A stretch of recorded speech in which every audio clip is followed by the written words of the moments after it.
Welcome to Car Shopping Questions and Answers. I'm your host, Brother Deshone, the auto advisor. And all I care about is making sure you pay less than everyone else for cars and never spend more than 30 minutes in a car dealership. That's been my mission. I spent 14 years in the car business. Now we do these live streams to make sure you have the strategies you need to save thousands of dollars, because there's only three prices you can pay with any car. Three prices: market value, above market value, or below market value. So all we talk about here is how to pay below market value, which leads to thousands and thousands of dollars in savings. And you can start typing your questions in and we will get to them one by one. So we appreciate you actually tuning in with us. Everything what I'll be talking about on this stream is out of my new digital book. It is called Cars from Home. That's a mindset. 7 steps to saving time, money, and avoiding dealerships. You can get a copy of it anytime over the next 30 minutes for 75% off. It's normally a $97 book. It's worth every penny. You can see it's 5 stars. You can Google it. But as part of my welcome offer, I want to give it to you for 75% off. So if you get to my TikTok bio before 30 minutes or my Instagram bio, click that website there, or the YouTube comments or the Facebook comments, you'll click a link that you can activate that 75% off and get your book for $24 instead of $97. But it's only for 30 minutes, so make sure you get there before 30 minutes is up. Okay, so we're going to start out with Mary's question, which is what to say if I'm asked to make a down payment. First thing you have to realize is down payments are not mandatory, and in all but 2 cases, they're unnecessary. So down payments, let's say you're looking at a car, it's $25,000. You want to buy it. The bank will lend as long as you have good credit, fair credit, good credit, great credit, 20% above what the car's value is. So if you're buying a car for $25,000, the bank will lend another, let's call it $5,000. So they'll lend $30,000 against a $25,000 vehicle. Now, what does that $30,000 entail? Well, let's say you want to put no money down and you want to buy the car and put your taxes in the loan. The bank will approve that. Let's say you want to buy it and put your fees, which may be a documentation fee and DMV fees. Those are the only 3 legitimate fees: tax, DMV, documentation. So you put that in there. So now that takes you from 26, 25. With the taxes, you go up to 28. With the fees, you go up to 29. The bank will lend up to 30 or 20% above the vehicle's value, which is 25, which means you can do a no money down deal. It is not required. Let's say the vehicle's value is 25, but because you have no shopping strategy, you pay 28. The bank only is going to lend 30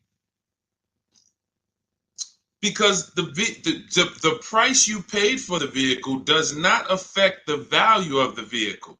If the value was 25 and you paid 28, the bank's lending 30. Now, the same is true if you get a big discount. Let's say the value of the vehicle is 25 and you get it for 20. The bank is still going to lend what? Up to what? Come on, type in the chat so I know who I'm talking to. I need to make sure I'm talking to the locked in people. 30, exactly. So the loan to value ratios don't change regardless of what you pay for the vehicle. Now, as long as you are trying to get a vehicle and be with everything you want to add to your loan is within the loan to value ratios, money down is not necessary, no matter what they tell you. But what you have to understand is if you come over and you have $5,000 of negative equity, now we have to take that into consideration. Can we do a no money down deal with $5,000 of negative equity? Possibly. It's going to go back to 20% above what the vehicle's value is. So you heard, oh, maybe I get a discount, get me a nice deal, below market deal, knock $3,000-4,000 off. and I can bring over more negative equity. But the only two people who cannot do these no money down deals, and more than the majority of it, is the negative equity people, because you just have too much baggage you're bringing over. And then if your credit is too bad, where you're trying to finance everything, but even with credit being bad, they're normally just charging you a higher interest rate. They're not usually, sometimes you'll see a lower loan to value ratio, but typically the 20% is going to be customary. So it's really the negative equity that stops people from doing no money down deals in most cases. When I was at Mercedes, some of you know I worked for Mercedes for 5 years. People with 800 scores would leave with no car, negative equity. So if you have a lot of negative equity, your goal is to find a car that you can get a huge discount off of, something like, $7,000-$10,000. Even if you look at somebody like Tiffany bought her Mazda using our strategies, using the strategies in my book. She got $6,530 off. Now that's a $44,000 vehicle. So if she had $6,000 of negative equity to bring over, she could do it, because she got a $6,500 discount off the car she was buying. So this is the basis for understanding no money down, Mary. And a key is for you to understand you need to be shopping for the price of your vehicle. The vehicle you're going to buy, you should be shopping for that with an out the door price, not with a loan. So let's say you are like, I want to buy a Hyundai Elantra.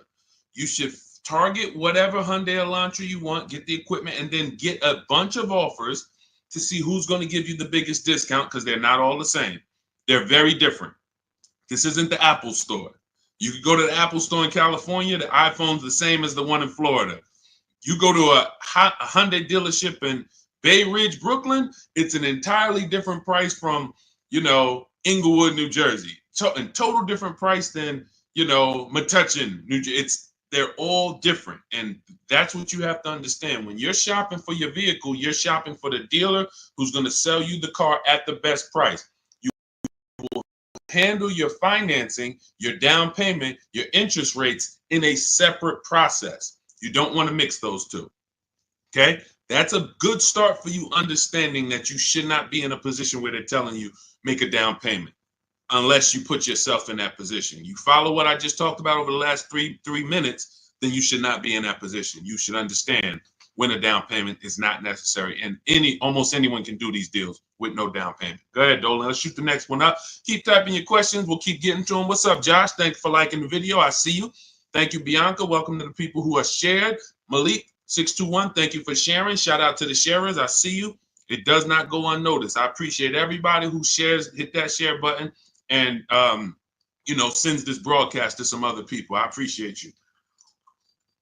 All right, AG, car shopping for a used Tesla X, how to save or haggle. There's two types of used car dealerships. When I worked at Mercedes, the first Mercedes-Benz dealership I worked at, big markups, wants to negotiate. Big markups.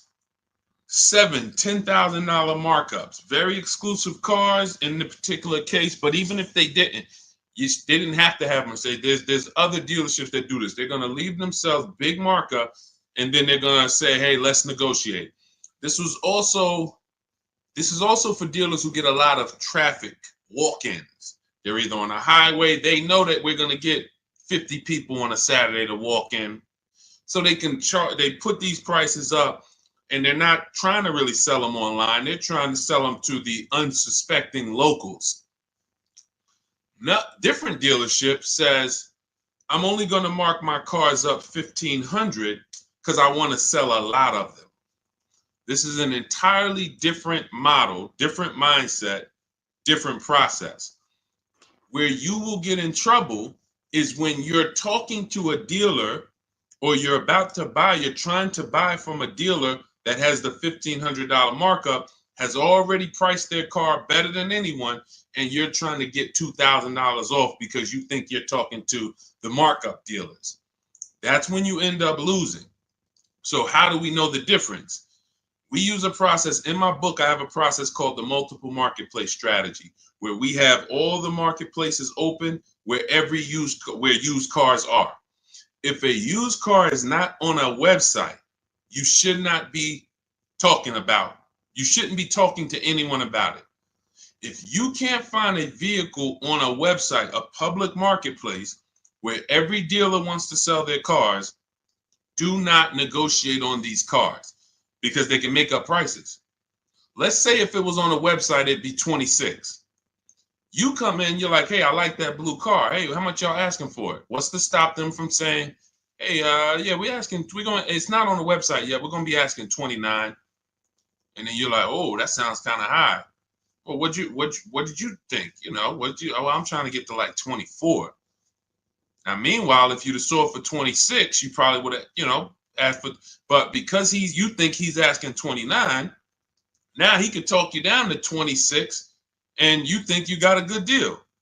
Meanwhile, the price they should have listed it for was 26 to begin with. So that's why it's a dangerous, unwinnable game to ever negotiate with a used car that you can't find on a marketplace, public, because that's where their competition is. So we're going back to our system. We're opening up all the marketplaces, CarMax, Carvana, Driveway, eBay Motors, Cars.com, Auto Trader, Car Gurus, and Carfax. 8 marketplaces. Now, all of these marketplaces have different cars. And sometimes you will see a marketplace that has a car here for 34, but the same car is on another marketplace for 32 because they lowered the price. But because you only look at Car Gurus and you're not looking at Carfax, you didn't see that when they lowered the price, this website updates faster than this one. So that's why we're on 8 marketplaces. And then we're narrowing it down based on the first thing you need to do is look at assess the market, I call it. In my book, in my multiple marketplace strategy, this is called assessing the market. What's the low prices? What's the high prices? Where the low side at? Low side is around 22. Okay, I see that. Now, the 22s are going to be garbage cars, accidents, frame damage, title messed up. But every now and then you see one for 22.5, 23, and it has a good Carfax and it has good service record, but it may not be the color you want. So now that has already set the market for you. I want it black, but I see a white one here. It has everything I want, but it's not the color. That means the low side of the market for that car is that. That's assessing the market. So now we're trying to find a vehicle there because, again, there's 3 prices that you can pay for any car. Market value, that's what negotiators pay. Above market value, that's what people who don't negotiate, can't negotiate, don't like negotiating pay.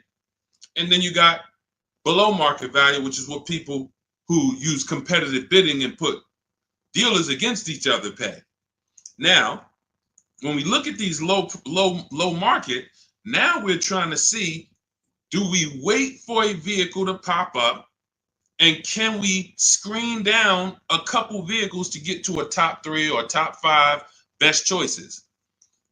Once we do that, those are the vehicles, AJ, that we're going to see if we can make a final deal on, because they're already at the low side of the market. So what's going to happen? Either they're at the low side of the market and you're dealing with a dealer like the first Mercedes dealer I worked up, meaning they're not going to sell the car for that price. They're going to try to mark up prep fees and marketing fees and all types of bogus fees, but they want you to come in first. They're not going to put that online. They want people to come in and say, hey, I saw this car. And then by the time, who's ever sat down, be honest, if you've ever sat down, you came to look at a car, they were asking like 22. But by the time everything got added up, they slapped like $7,000 more on it. Warranties, all types of stuff. And you're like, wait, who's had that happen? Type me if that's happened. And I need you to dialogue. Listen, I'm talking to the locked in people. Right, I see you, Josh, 100%. Okay, so this is a tactic. Look, absolutely. So this has happened to Judy, a lot of people. This is a strategy. It didn't happen by accident.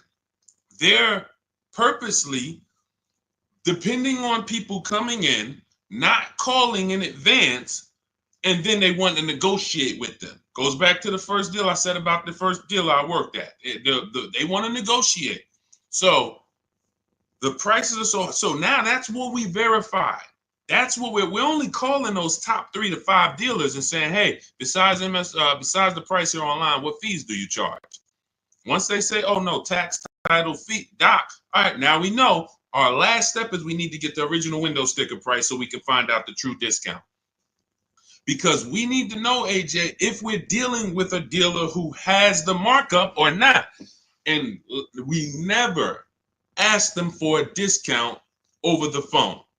We go there because you got to understand these. I'm telling you how dealers operate because I've been inside. Every dealer who puts a used car on a website, we use a tool called V-Auto. It tells us where the vehicle we have priced at, where it ranks in the pricing. It'll tell us if we're in the top 3 best prices within 50 miles. It tells us that. So when you ask them for, hey, can you take off $2,000, $1,000 over the phone, especially if the car just got there, they're going to say, nah, listen, you can come in, we can see, but the car just got here. What we do is we drive there. We already know it's the best price on the market. So either way, we're coming home with a car. Unless it just doesn't drive well or something like that. Every now and then that happens. But usually when we leave and we know we've done our assessment from home, we're going to make that deal. That's how I did with my Infinity truck. I just had to test drive it, lock the deal up. When we do that, that's all we're doing when we get there. And we already know. Now, what we'll do, we'll ask them, hey, could you take off another $1,000? If they have it, they'll do it. If they don't, they might say, listen, we don't have it. The car just got here. I only got the car marked up. You see, we know they're telling the truth because we've done the research online. So now you know if you're programmed to only, hey, if I don't get 2,000 off, 3,000 off, then I can't buy it. And you're going to miss the dealers who want to, they literally put their cars online.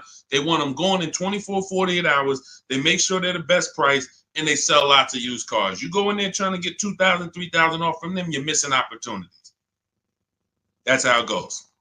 Okay, this is all, that's all part of my multiple marketplace strategy. It's in my new digital book. It's called Cars from Home, 7 Steps to Saving Time, Money, and Avoiding Dealerships. As part of my welcome offer, you can get your copy for 75% off, but it's only for 30 minutes. So you go to my TikTok bio or my Instagram bio, the YouTube comments, or the Facebook comments. You won't pay the normal $97 price, but it's only for 30 minutes. And then you'll have everything we'll be talking about on the stream step by step. Go ahead, Dolan. Next question.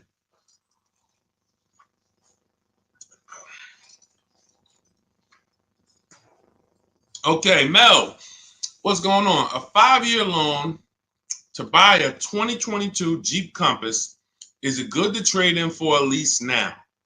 So this sounds like, Mel, you figured out you should be leasing, not buying. And now you're like, should I make that move now? In my book, step 1 is the leasing versus buying question, because this is the foundation of your car deal. You need to know how you're going to beat depreciation. So normally what happens is when people learn about the 8-year rule, which says if you're not buying a car to keep it for 8 years, then you should be shopping for a below market lease, not a purchase.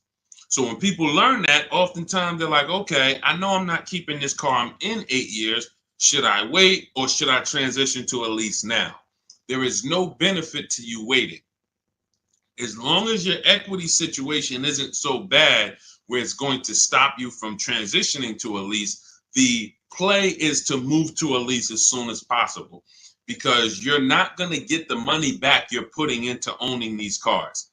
The only people that get the money back for owning these cars are long-term owners. 8 years, 10 years. We got people on here who have cars. I'm sure some of you have had cars for 8, 10, 12 years, maybe even more. We usually get somebody on here that has a car for more than 15 years. This is the people who get all the money out the cars. So if you're keeping a car in a short term, you're not getting the money out of them. You're putting the money in, But then when you go to replace it and you see how much you're getting back for it, you're like, wait, all this money I put in, this is all I'm getting back. That's why you don't want to put the money in.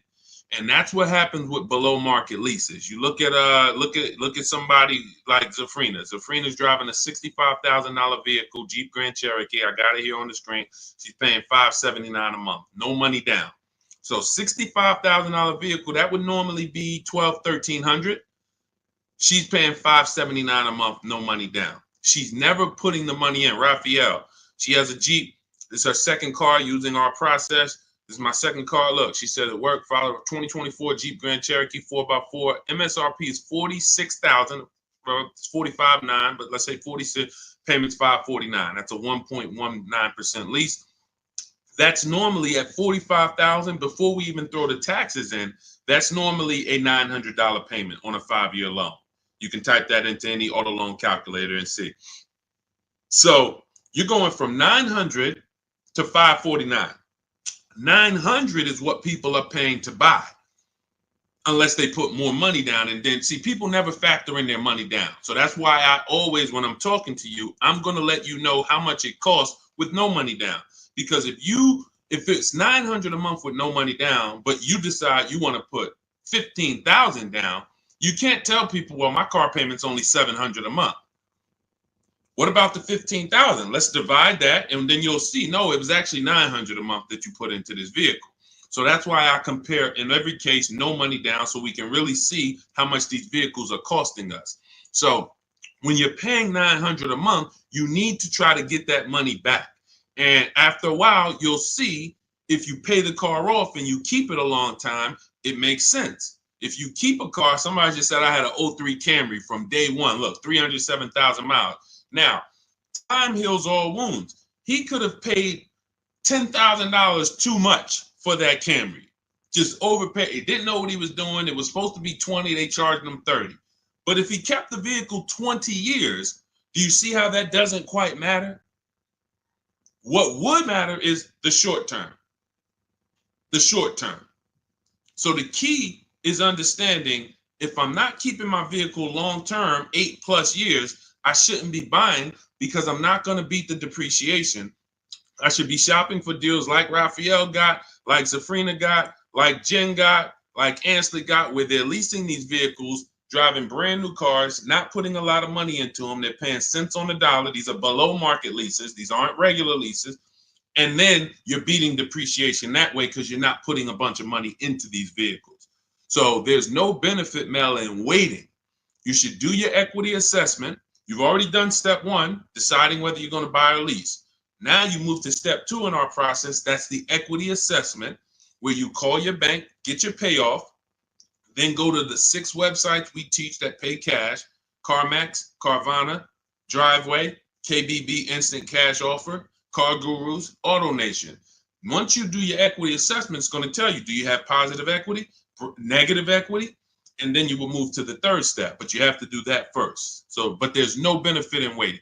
None. Not one benefit in waiting longer to stay in a bad financial structure when you can go into a lease. Great question. All of this is in my new digital book. For those of you, you're sitting there, you're like, Deshone, there's no way I'm going to remember all of this stuff. We haven't even started warming up yet. You can grab my digital book. It's called Cars from Home, 7 Steps to Saving Time, Money, and Avoiding Dealerships. It has everything in there step by step, leasing step by step, purchasing new cars step by step, purchasing used cars step by step, making banks bid for your loan step by step. And you can get it for 75% off as part of my welcome offer in my TikTok bio or my Instagram bio. Click the website there, and or YouTube comments or your Facebook comments, and you can get it for 75% off, which will be $24 instead of the $97. But it's only for 30 minutes. Once 30 minutes expires, the welcome offer does go away. And $97 is still a great price for what you're going to get, but 24 is better. Okay, go ahead, Dolan. Next question. Just got the book the other day. Awesome, Mel.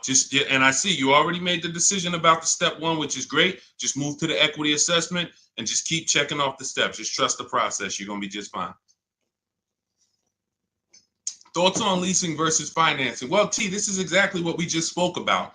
I have a very clear rule. It's called the 8-year rule. where it says if you're not buying your vehicle to keep 8 years, you should be leasing. And not just getting any lease, you need to get a below market lease, because some people will tell you leasing, this is when you know it's bad. When a dealer tells you leasing is the same price as buying, you're dealing with an 80% dealer, which means they are going to charge you a lot of money. And that lot of money is trying to discourage you from leasing, but that's not what a lease deal would be if you shopped around. So look at Ansley. Ansley has a 2024 Infiniti QX60. It's a $58,000 vehicle. He got it for $554 a month. Only first month's payment down. I want you to pay attention to these details. We're not putting money down to get to these payments. These are what is called 1% leases, or anything below 1.5 we consider a good deal. Anything below 1% we consider it a steal. So it's a steal, it's a deal. And over 1%, over 1.5%, I say in my book, it's time to chill. We don't lease those. We don't sign those leases. They're bad lease deals. But look at Jen. Jen pays $512 a month. Now, normally these vehicles that they're buying would be $300 to $400 more per month if they bought them. So when you take somebody like Danielle's Audi. It's a $45,000 Audi, 44 and change. If she bought that vehicle, she's looking at a $900 a month payment, no money down, 5 years. She's leasing it, no money down, $550. So she's paying, call it almost $400 less per month, because we didn't even put the taxes into the price of the vehicle. So if we put taxes into that MSRP, then it might be around $48. And her payment's probably going to be about $950 for 5 years. She's paying $550. Now, let's just to give you an example to understand it deeper, let's say she got a big discount off this Audi. Let's say they knock off even $10,000 for her, which would never happen. But let's just say she knocked off, I just want to prove a point here. Instead of 48 with the taxes, let's say she gets a big discount. She's at 38 now. How much is the payment on $38,000? Some of you know every $5,000, and that's going to be a little, roundabout math for you to do. Every $5,000 is about how much per month? Let's talk to the people who know this. Every $5,000 on a car loan that you look at every $5,000 is about how much per month? Not 1,000, Mel. I think you typed an extra zero by accident.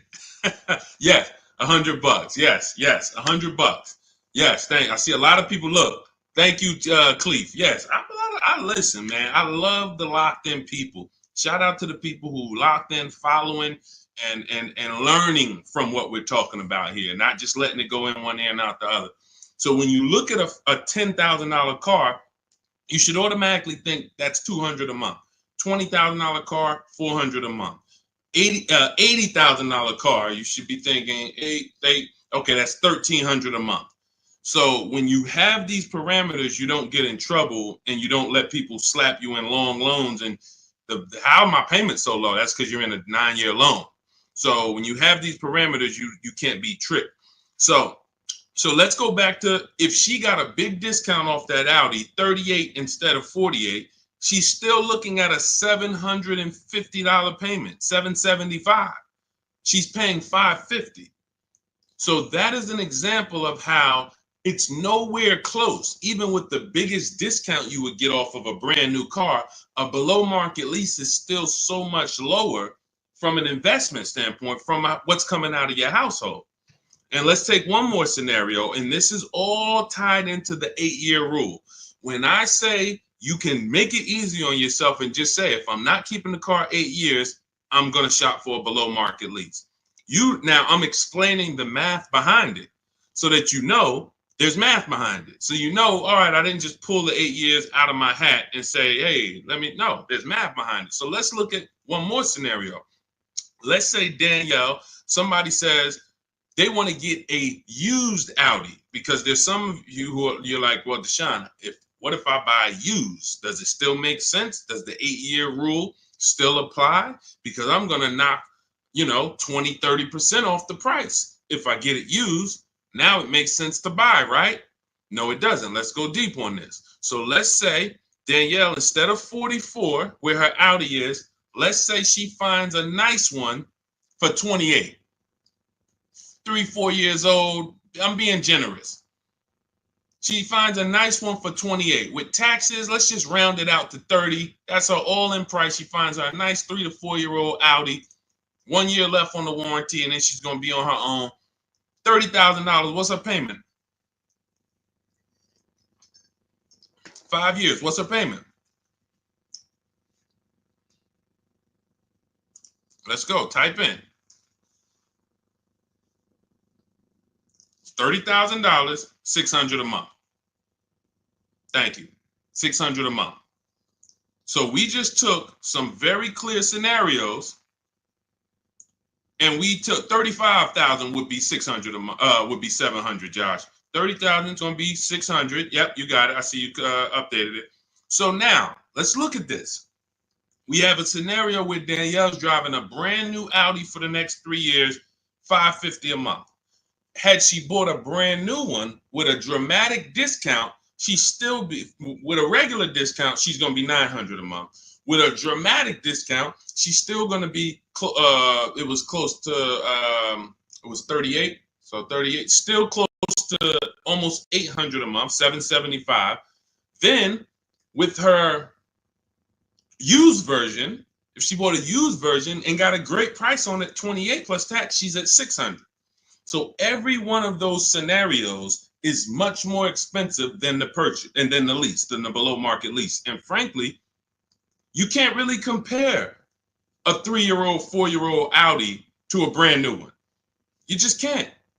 Because you're only you're paying $600 a month, I'm paying $550, but the benefits even outweigh that. You're gonna have no warranty after a year. Anything goes wrong, you're on your own. You're going to, 3 years from now, your vehicle's going to be 7 years old. 3 years from now, I'm going into a brand new, another version, 2028 or whatever's going to be out then. So there's no comparison. When does the buyer win? The buyer wins in the long run. You can see the buyer's losing in the short term, right? In every one of those scenarios I just laid out, the buyer is clearly losing. Brand new car buyer paying $300, $400, $500 a month more than the below market lease, losing. The used person got a payment closer to the below market lease, but look what they're driving. 3, 4-year-old car. It's going to have no warranty soon. They're going to be on their own. And then the majority of that time they have it, they're going to have no warranty. That is the life of the buyer. But after 8 years, the money paid starts to stack for the lease person. Because if I'm paying $550 a month, all right, let's say Danielle gets 3, 4 Audis in a row. She just got 4 Audis, every single one of them, she gets below market deal $550. Below market deal $550. After she gets to year 8, she's paid more than these other people. Year 8, she's paid more. So at that particular point, financially, the buyers are ahead. But before that, the buyers have lost because Danielle's driving better vehicles for less. That's why it's the 8-year rule. This is the first decision you make, because if you make this wrong, you lost. If you go in to buy a car, if you go in and you buy a car, but you should have leased, you lost.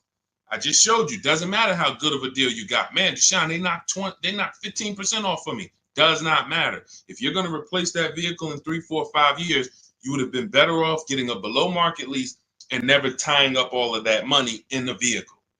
That makes sense? Type $signs if you're clear on that. Type $sign, $sign if you're clear on that. All of this is in my new digital book. That's step 1. It's called Cars from Home. It's 5-star rated. Thank you to everyone who's reviewed the book and rated it. And it's called Cars from Home, 7 Steps to Saving Time, Money, and Avoiding Dealerships. That was step 1, which is our leasing versus buying question. That's how we put our deal on the right foundation. And that's the most important question. It's literally called that in the book, the most important question. How many years are you going to keep the next car? That's when we decide leasing versus buying. So as part of my welcome offer, you can get your copy of Cars from Home for 75% off in my TikTok bio or my Instagram bio. Go to click the picture of me, click the website.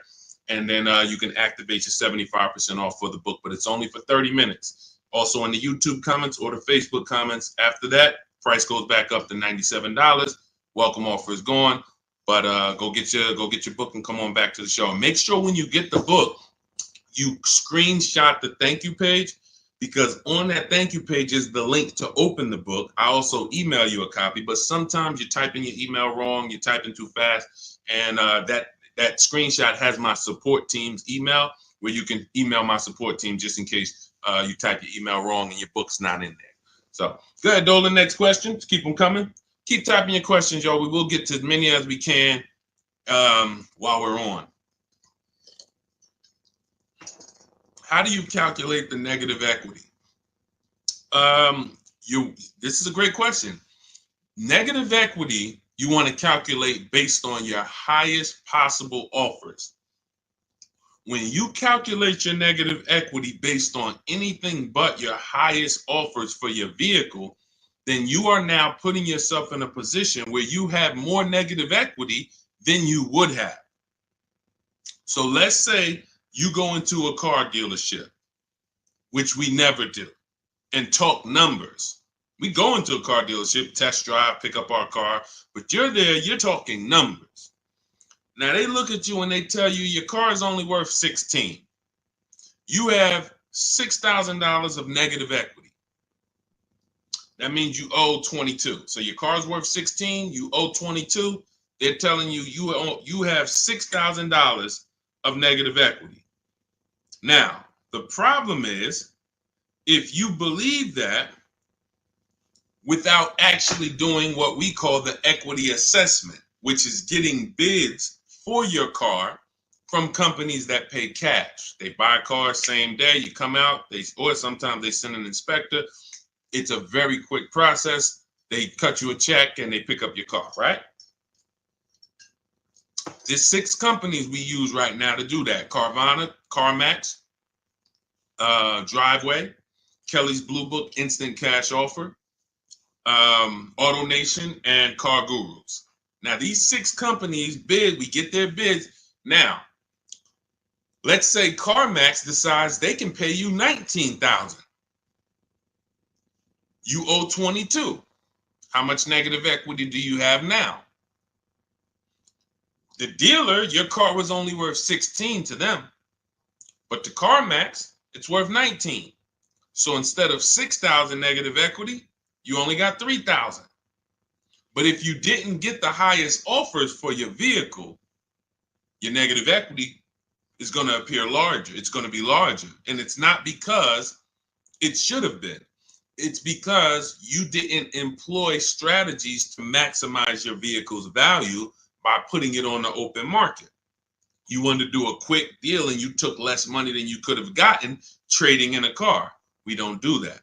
So, Mary, we do the equity assessment. That's going to tell us right then and there how much negative equity we have or how much positive equity we have. It takes 15, 20 minutes to do. Just go to those 6 sites. That's in my book, Step by Step. That's step 2, the equity assessment. Once we actually decide whether we're going to buy or lease, that's step 1. Now we move to step 2, which is the equity assessment. We don't move forward until we found out what our equity position is. Okay, does that make sense? All right, go ahead, Dolan. Next question. And some of you are going to find out that you have more equity than you thought, and you don't have to wait to sell your car.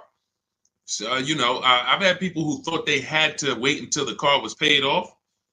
If you ever, you might have thought, Sean, I thought I had to have my title to sell a car. No, you don't. You can sell a car you still have a loan on. Absolutely. And the reason I know this, people think this way, because when I was at the dealership, people would walk into the dealership. I get a guy who's like, hey, is that the new version there? That's the 2020 whatever. I'm like, yeah, that's the one just came out. He's like, all right, I got 3 more payments left, and then I'm gonna come see you for that. I'm like, what? Hold on, let me talk to you. Because someone told him, and it could have been based on 30 years ago. Maybe there was a time when you couldn't sell a vehicle without paying it off and having the title. I don't know. But in this particular case, it makes no sense to run a race, pay off a car, and then turn around and go get another car. You should be leasing. Because that's one of the downfalls of leasing is you always have a payment. Now, there's benefits there, but if you are buying and you always have a payment, because literally as soon as you pay off your car, you go get another car, and then you go get another car, and you always have a payment, you've never reached the reward stage of buying. So, IG, how would you know a car is below market value? Who to believe? CarMax? No, this is not. We don't believe companies. You know a car is below market value by looking at the market and getting multiple offers. There is no quick, oh, let me plug this in and this tells me this. We don't trust anyone. There's no trusting or believing anyone. You want to assess the market. If I'm looking at a bunch of used cars and I'm looking at, okay, 2020 to 2022 Honda Civics, I can see what the low side of the market is. They're at 19. I can see the middle of the market is about 23. Then I can see these all of my other ones, they high. I need to know where the low side of the market is. If I'm leasing, everything we do with buying, if we're buying a new car or we're leasing, we use a strategy in my book called the 25 to 5. We connect with 25 dealers online. We're going to get 5 offers. This is for new cars and leases. Assessing the market for these cars comes through multiple offers. So when I look at, let me give you an example. I use an example like Teddy. So Teddy gets multiple offers. How does he know that his BMW deal is a below market deal? Says here, look, the post is a bit wordy, but I'm too pumped. I will never lease another vehicle any other way. From start to finish, this deal took 6 days. Connected with 25 dealers online. We do this in 20 minutes. I show you in my book how to do this in 20 minutes. 4 nearby states. He's on the Indiana border. I received 10 offers. I only use the scripts provided. So I provide you with email scripts, copy and paste, because I know everything these dealers are going to say. Obviously, I was a car dealer for a long time, so I know the canned responses. So I wrote the email templates to respond to them. Now, he ends up, this is a $73,000 vehicle.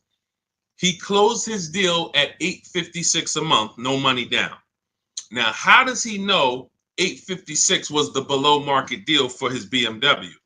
Because his highest offer came in at $1123.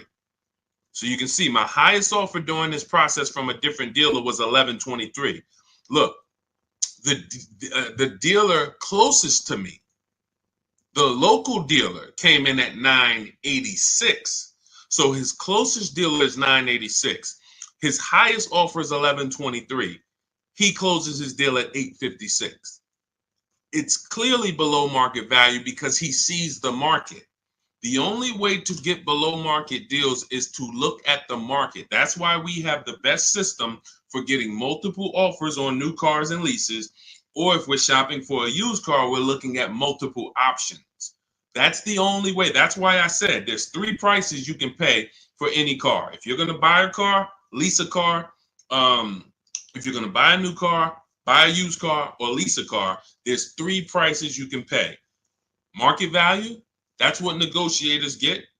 They don't know if they're actually getting a below market deal. They're just negotiating to try to get to the bottom. But they don't know they're at the bottom because they don't even know if they're at the dealership. Let's just say, let me go back to Teddy's deal.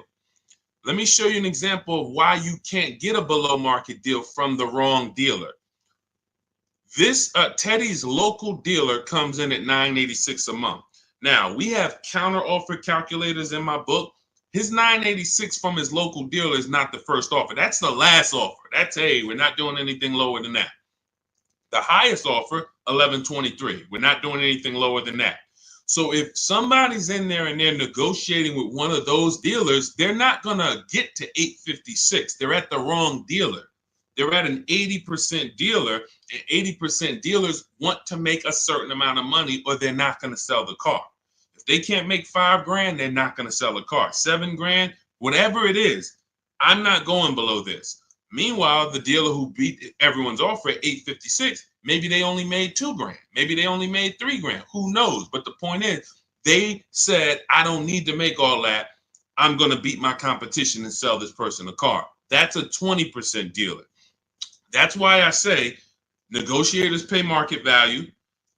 People who don't, if you don't negotiate and you're like, man, Deshone, I just go and I close my eyes and just wake me up when it's over and I could drive out of here. You're going to pay above market value. So you're gonna, because you just don't have any, you don't have any fight in you, you have no strategy. But below market is reserved for the people who are putting dealers against each other, because it's the only way to know you got a below market deal is when you can look at enough options and know that you paid less. It's like this with anything. It's not just cars, TVs the same way. If you were buying a 100-inch TV, how would you make sure you're getting a good deal? You're going to look at probably 30, 40 TVs in every website. Then you're going to be, oh, this one's on sale, $699. All the rest of them is $900 and $1,000. Clearly, that's the below market deal. Same principles. Same principles. Go ahead, Dolan. Next question. You know, coincidence. All I do is teach you to shop for cars like you shop for everything else. Everything else in life, you shop this way except cars. Cars, you shop a way you wouldn't shop for anything else the way you shop for cars. Think about that. Am I right or am I right? Type right if you know I'm right. The way you shop for cars and buy cars, you won't buy anything else like that. You don't buy houses like that. You don't buy jewelry like that. You don't buy maybe jewelry. That's a little, you know, because it's sometimes tough to put people against it. But you don't buy TVs like that. You don't buy furniture like that. Just walk in and all right, go back and forth. No, you're comparison shopping. You're using the internet as your friend to get the information and start to have multiple options. That's all we do when it comes to cars. That's why we win easily. It's no struggle when you're using the internet to put people against each other. The struggle is going in and battling and begging someone to take money off when you're already about to spend 30, 40 grand with them. Imagine that. You're about to make a $40,000 transaction and you're just begging, come on, can you take off another 500? Just $40,000. All right. Best SUV to buy. This is all subjective. If you want to look at ratings, feel free to do that. I don't recommend cars because it's just too subjective. There's over 40 car companies. All of them have vehicles in every size category: compact, midsize, large, 3 rows. So there's so many categories. The key is this: find one you like based on looks. I like the look of that. And then you can come home and do what we call a quality check. This is in my book. This is in step 4. This is when we make sure the car we're shopping for is a good car. Some vehicles have a bad DNA. I want you to remember this. DNA you can't get around. You cannot repair DNA. So if a Nissan has a particular transmission that goes out between 80 and 90,000 miles, I never get it, because I would never buy that car, because there's nothing I can do to escape what might happen. It's just literally the luck of the draw. Maybe mine doesn't go out at 80, 90,000, but these vehicles are known for the transmissions going out from 80 to 100,000 miles. That's why you'll notice a lot of Nissans for sale. They got like 80,000 miles on them, 90, because people get rid of them right when the transmission starts slipping or right before it goes out. That's what happens. So you can, and this is not all Nissan. So you need to, we always type in the actual car to Google, and we type in 2000, we put the year, the make, the model, 2000 Honda Accord reliability, 2018 Nissan Altima longevity. There's three words that we use that you need to get familiar with: initial quality, reliability, longevity. This takes 5 minutes to do. Initial quality tells you, what does the data say? What are people saying about the vehicle the first 90 days? So if you're leasing a car, you're going to buy a car new or you're going to lease it, you need to know what the initial quality reports are.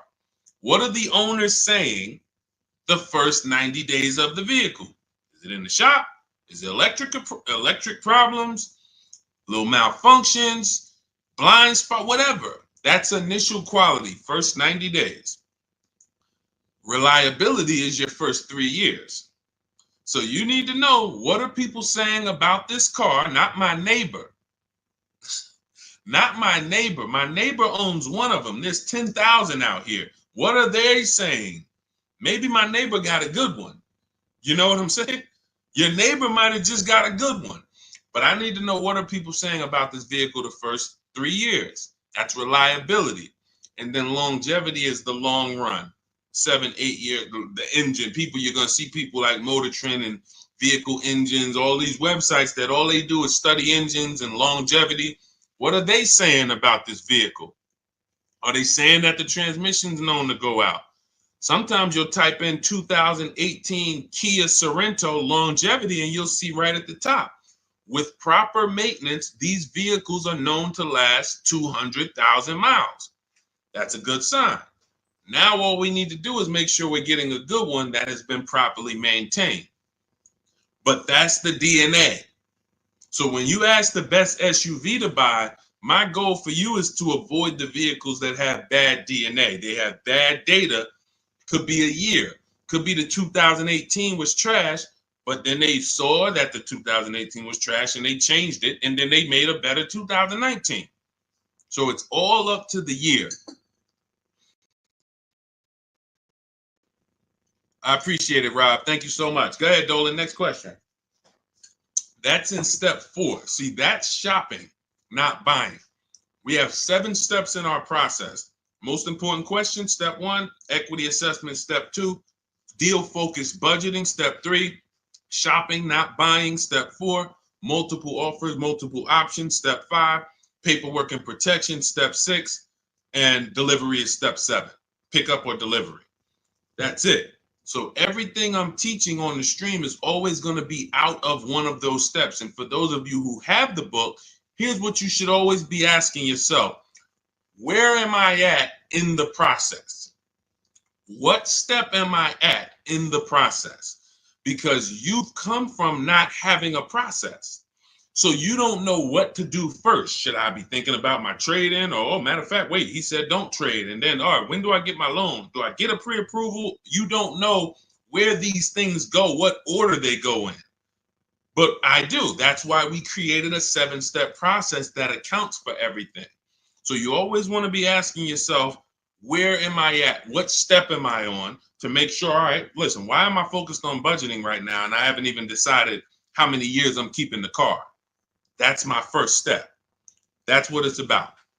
Okay, Judy, my Jeep lease is up in 2 months. Strange lease of 5 years. Would you finance the car at the end? You've had the car long enough and you're not owning it. So whatever type of financial deal that you went in on this, it was not a good deal because you're paying way too long on a car that you're not going to own. That's the reason we don't buy our leases. We don't do 4-year leases. Paying too much, unless you're paying like $200 a month or something ridiculously low, where you add up all the payments, add them all up. Look at it. All right, I gave them $2,000 up front, and then I paid $400 a month, and I've been paying $400 a month for 5 years. That's 60 months. All right, wow.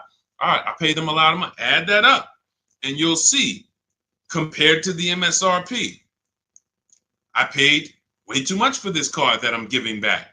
So that's why I wouldn't suggest you buy it, because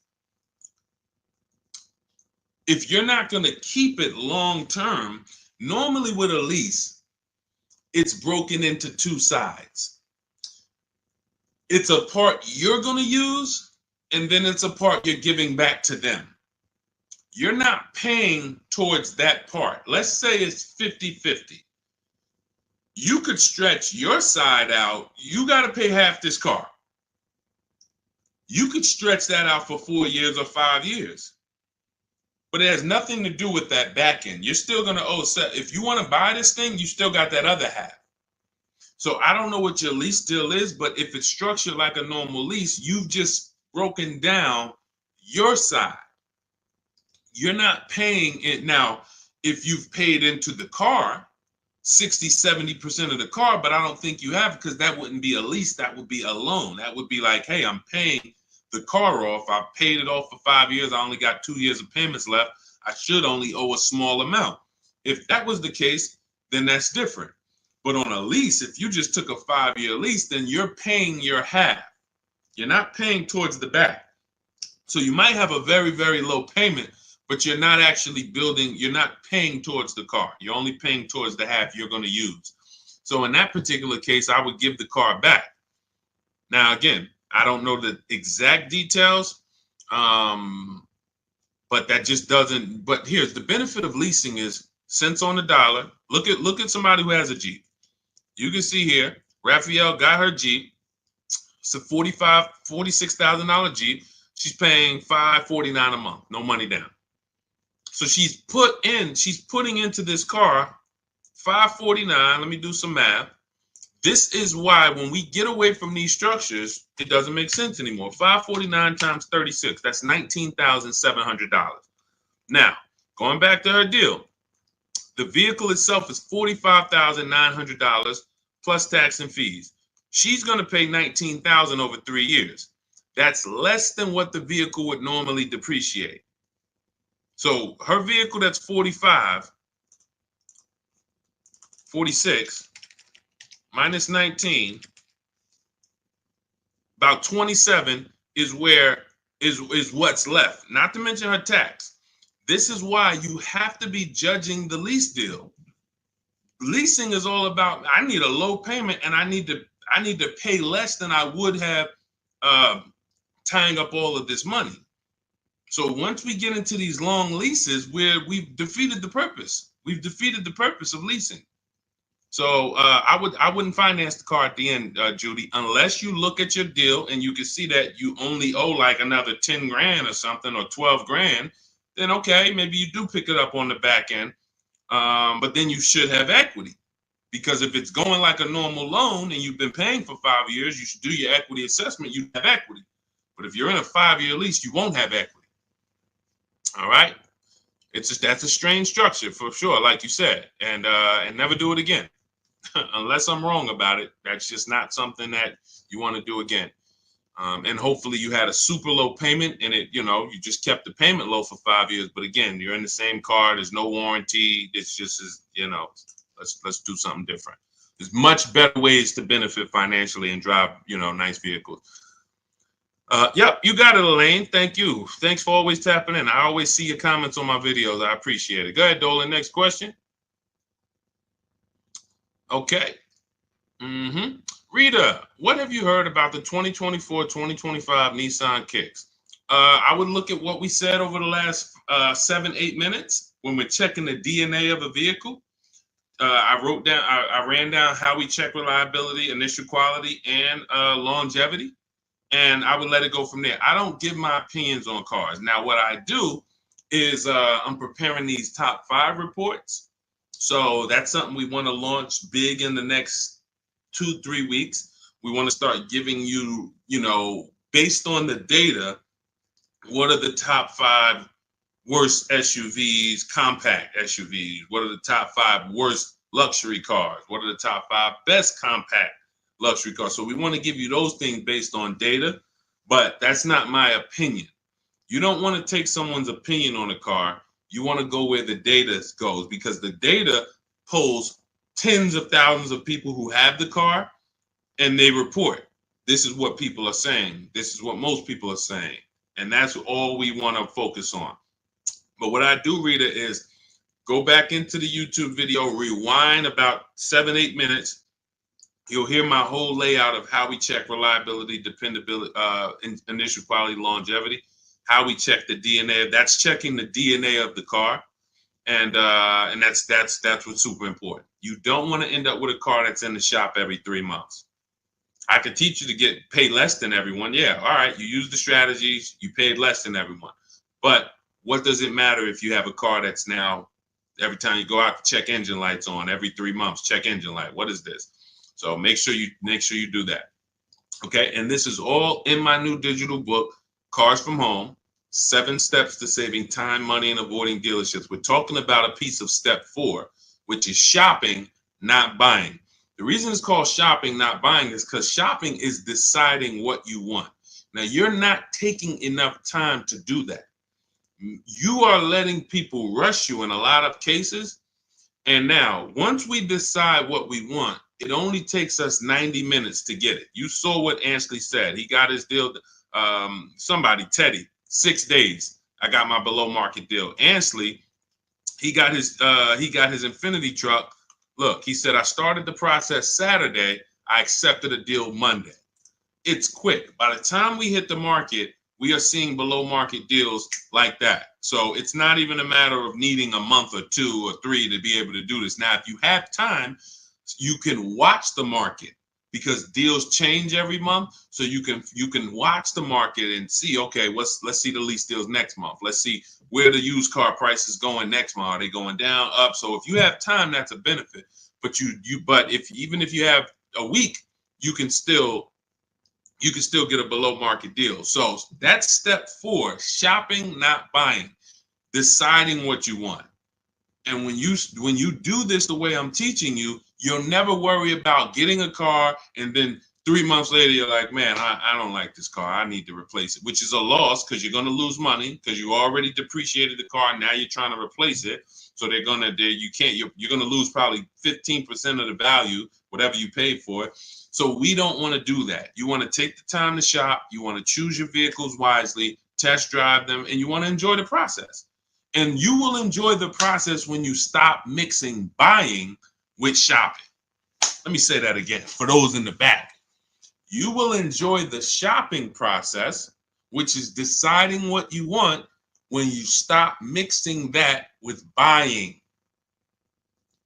Hey, Charlie, we're going out this weekend. You and your mother, we're going to go test drive some cars. We're going to go see the Nissan. Then we're going to go to the Chevy dealership. And I want you to sit in the back, and I want you to make sure that you can get all your football equipment back there. We're going to look at like 3 different vehicles. Oh, that sounds good. That sounds good. Now you're at the first dealership. You see it. Okay. All right. What do you think, Charlie? This is nice. But yeah, this is nice, Dad. I like it. Let's go see some other ones. Next thing you know, the salesman says, hey, well, we got a sale today. So 1-day sale. Oh, now you're sitting down. Now you're sitting down. What are you talking? Well, Dad, what's going on? I thought we were going to the other dealerships. Yeah, son, hold on. Me and Daddy and Mom, we're working a deal here. Next thing you know, you're buying, not shopping anymore. And this is how you leave money on the table. Don't shop competitors. This is a tactic. Call them the showroom shackles. They want you to sit down, just picture, remember this. Every time you sit down at a dealership, just picture shackles coming out of the armrest of the chair, and because isn't it like that when you try to get up? Doesn't it feel like you're shackled? When you try to get up, hey, some of you can't even get your keys back. Hey, where my keys? Hey, you got my license? Hey, who has my driver's license? Hey, did you give me back my license? So this is a tactic. So once you understand, we avoid all of this. We never talk numbers in the dealership. When we're there to shop, which is decide what we want, test drive, go home. If that's the vehicle we want, we will be reaching out to buy it from home, online, by email. And if you're going to do it your way, you can call around, you can call them, but do not discuss numbers at the dealership. It's a losing battle. You have no leverage there. Go ahead, Dolan. Next question. All right. If you're getting value out of the stream, can you type a $, $, $? Just send $, $. Let me know you're getting value out of what we're doing. Every time I see the $, I appreciate it. It lets me know we're connected and you're getting what we're talking about. Thank you, Sherwin. Thank you, Raphael. Thank you, Rob. Appreciate you. All right. Listen, let's go. Next question, Dolan. Yeah. Thank you, Jeremy. I appreciate it. I see you. Thanks, Tracy. Which value guide do most lenders use to determine value? Probably NADA.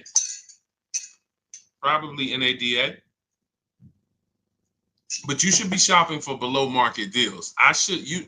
You could, if most people are paying 25 and the bank's using 25 as the value of the car, I don't want to pay 25.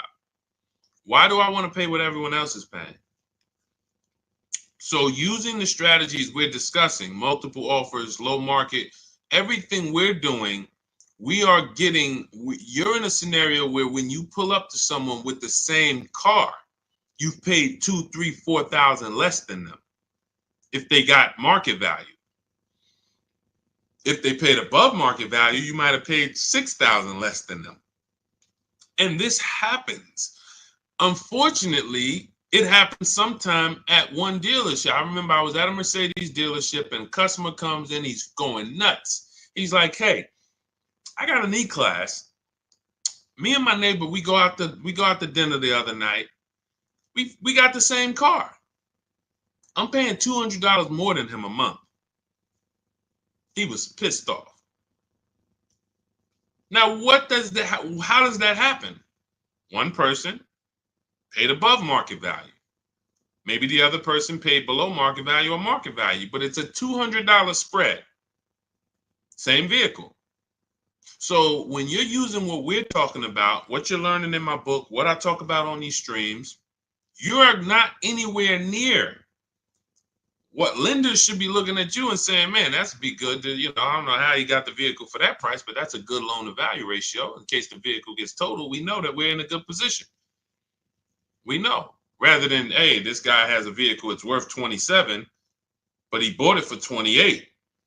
He's cutting this thing close. He needs gapping. So, all we care about is below market. We're not interested in none of these high prices, and how bad they are for other people, unfortunately. Go ahead, Dolan.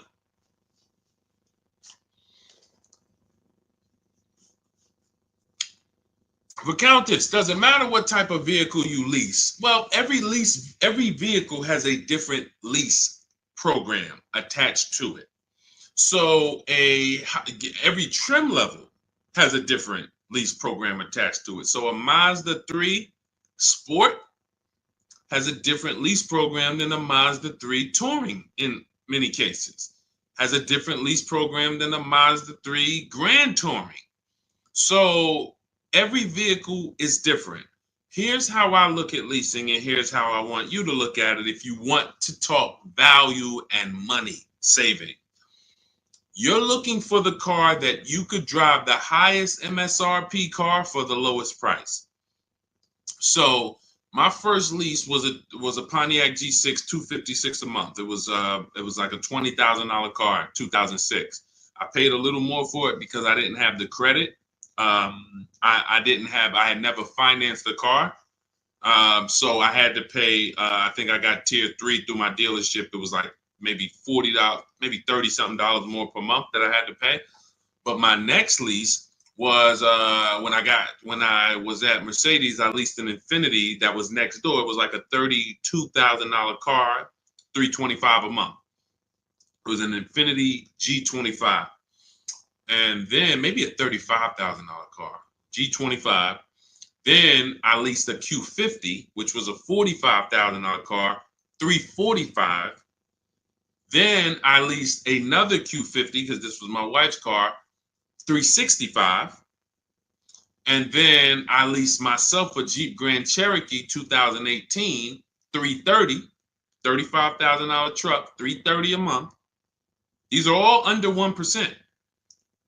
You take the monthly payment, divide it into the total MSRP. If it's under 1%, this is a steal. Incredible value. You're driving very expensive vehicles for very, very low payment. So, and then the last Infiniti that I got that I leased was we had 3 Q50s that my wife drove. And the last one was $365. So it kept going up by $20. Every time it would go up by $20. We had 3 Q50s. These were $44,000 vehicles.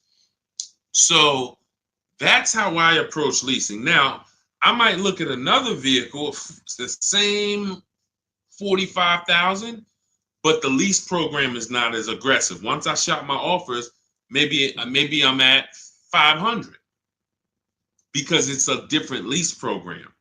The lease program, in order to be at a 1% lease or close to it, you need a lot of support from the manufacturer. You need rebate, you need incentive, and then you need to get bids. So you can have a great lease program, but if you're at an 80% dealer, you're not going to see these deals that I've been showing this whole stream. You're not going to see any of these deals. You need a great lease program, and that combines with the bids that you're getting. And then once you get that, you can see, am I at 1%? Am I at 1.2%? Am I under 1%? Zafrina got a 0.88% lease on that Jeep Grand Cherokee, the electric version. She got a 0.88% lease. Ridiculous. $65,000 vehicle right here. She's paying $579 a month. No money down. $65,950, $579. That's a 0.88% lease. Ridiculous value. Ridiculous value. So the lower value, the lower percentage, the better. I max it out in my book. I teach you the 1.5% rule. 1.5%, we don't lease above that. We don't lease cars where the lease deal is above 1.5%, because when you add up all the payments, you're paying too much for a car you're giving back above 1.5%. It doesn't make any financial sense to lease the vehicle at that point. We just go to another vehicle. I've had people that said, Deshone, I wanted to lease the Range Rover. I got all my offers back. It was 1.6, 1.7, 1.9, 2. What do you think? I said, pick another vehicle. Go back to the Range Rover in 3 years. Maybe it'll have a better lease program then. There was a time, I remember Range Rover Sports had a great lease program. There was a time where the Velar had a great lease program. It goes away. And then they're like, hey, you know what? We need to sell some of these. It comes back.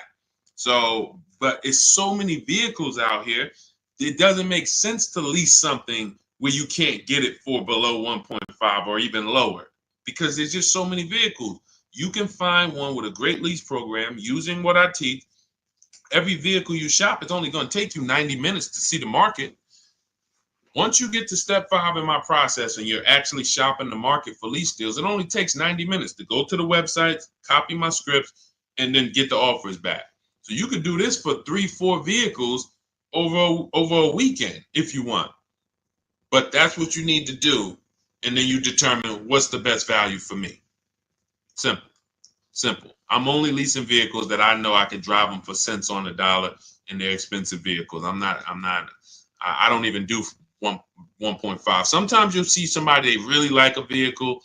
I always say, if you really like a vehicle, you shouldn't be leasing. If you're leasing, you don't love a vehicle.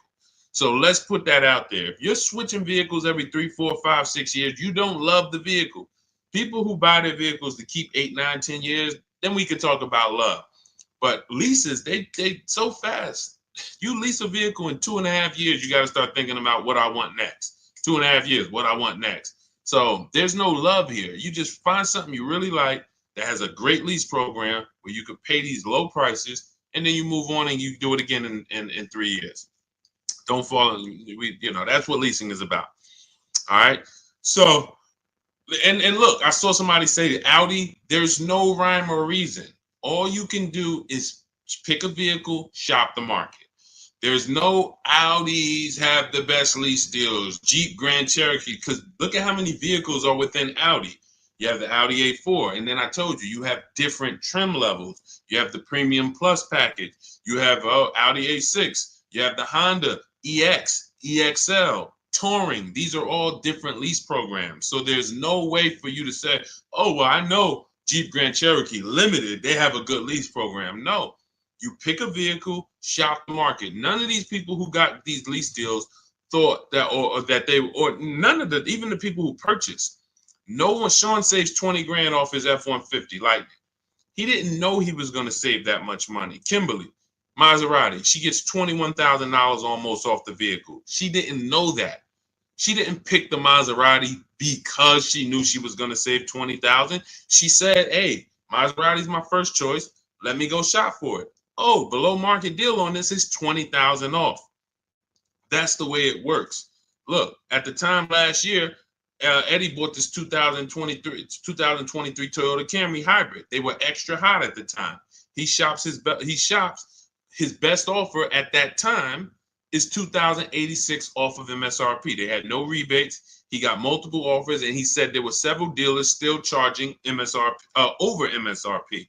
Now, the market's changed on these in a year, but at the time, that was the below market deal. So no one goes in knowing how much a below market deal is going to be. You pick your vehicle, use my strategies, you get your offers, 24 hours, 48 hours, you have all the offers, you can see, how does it look?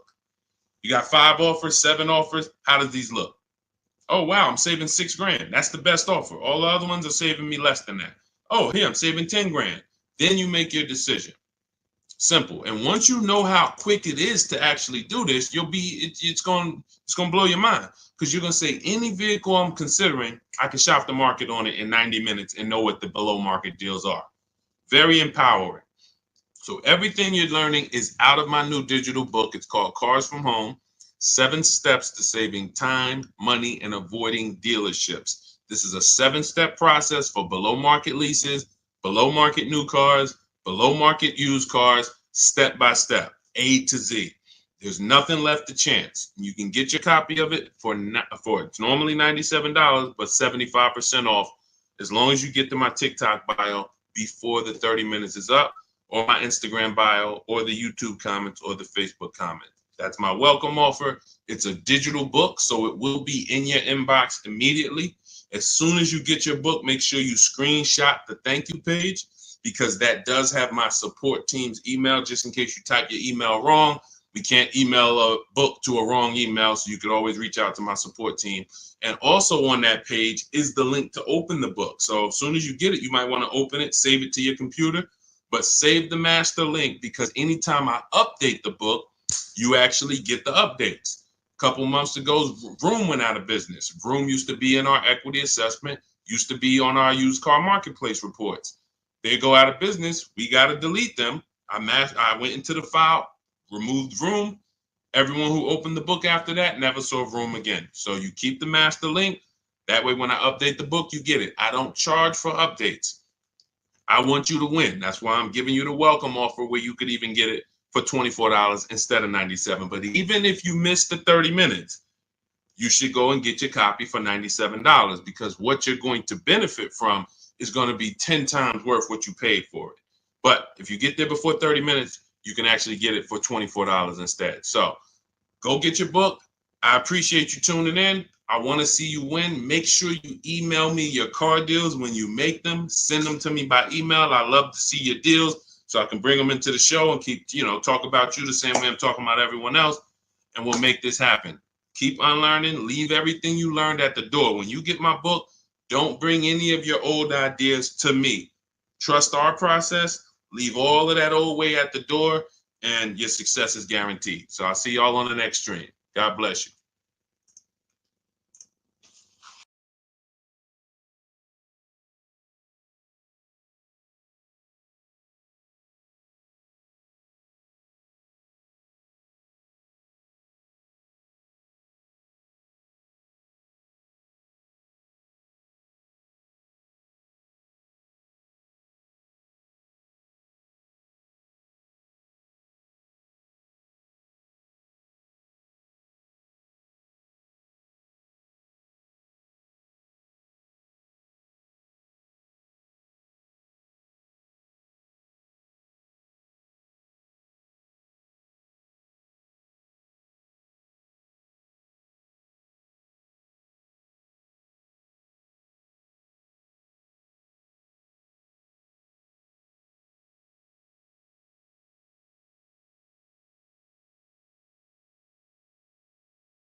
Poland's in the back.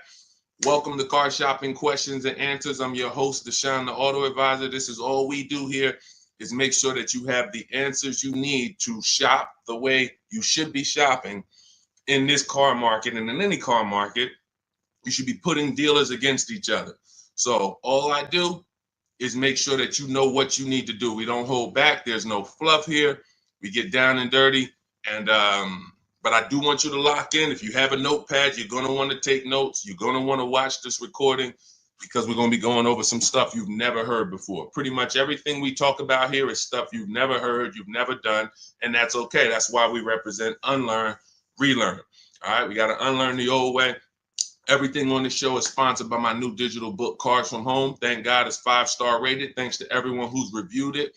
You can get your copy for 75% off in my TikTok bio, in my Instagram bio, in the YouTube comments, or in the Facebook comments over the next 30 minutes. You got 30 minutes to get 75% off, and that book will be in your inbox in 5 minutes. You'll have everything we're going to talk about on the stream and more.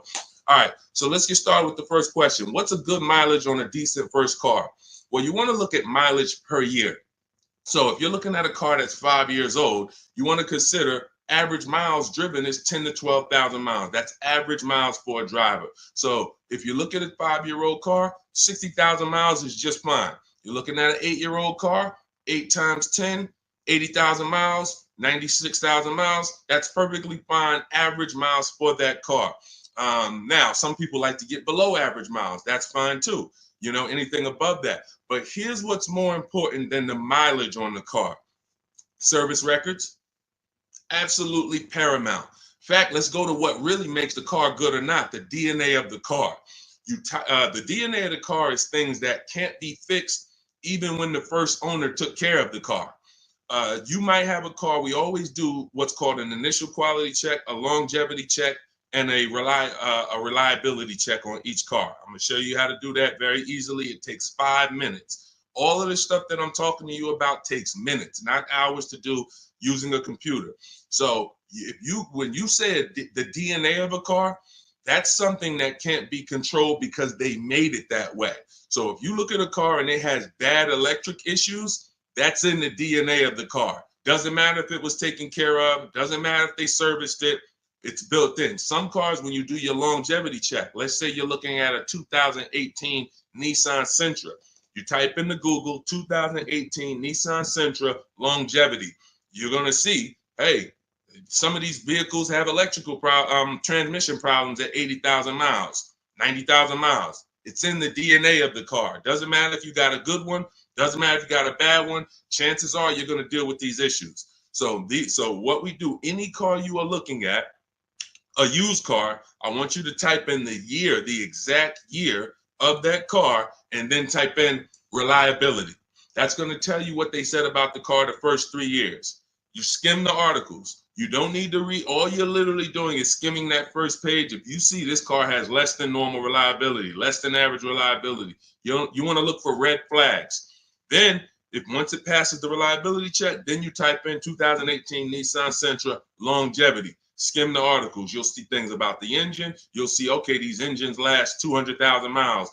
You'll see any red flags. You look at that first page, skim it. That's going to tell you everything you need to know to see is the data showing on these cars that it's bad. Don't listen to your neighbor. Your neighbor has one car. Hey, I love this car, but there's 10,000 other people with that same exact car, and maybe 20% of them are having an issue.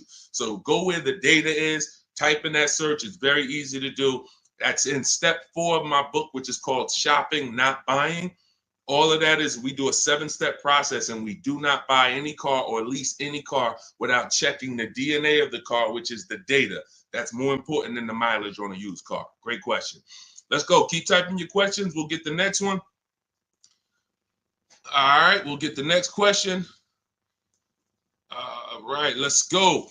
Is it better to say I have a trade-in or not? Great question. We don't use the word trade-in. That's actually a curse word here, because I'm going to tell you this.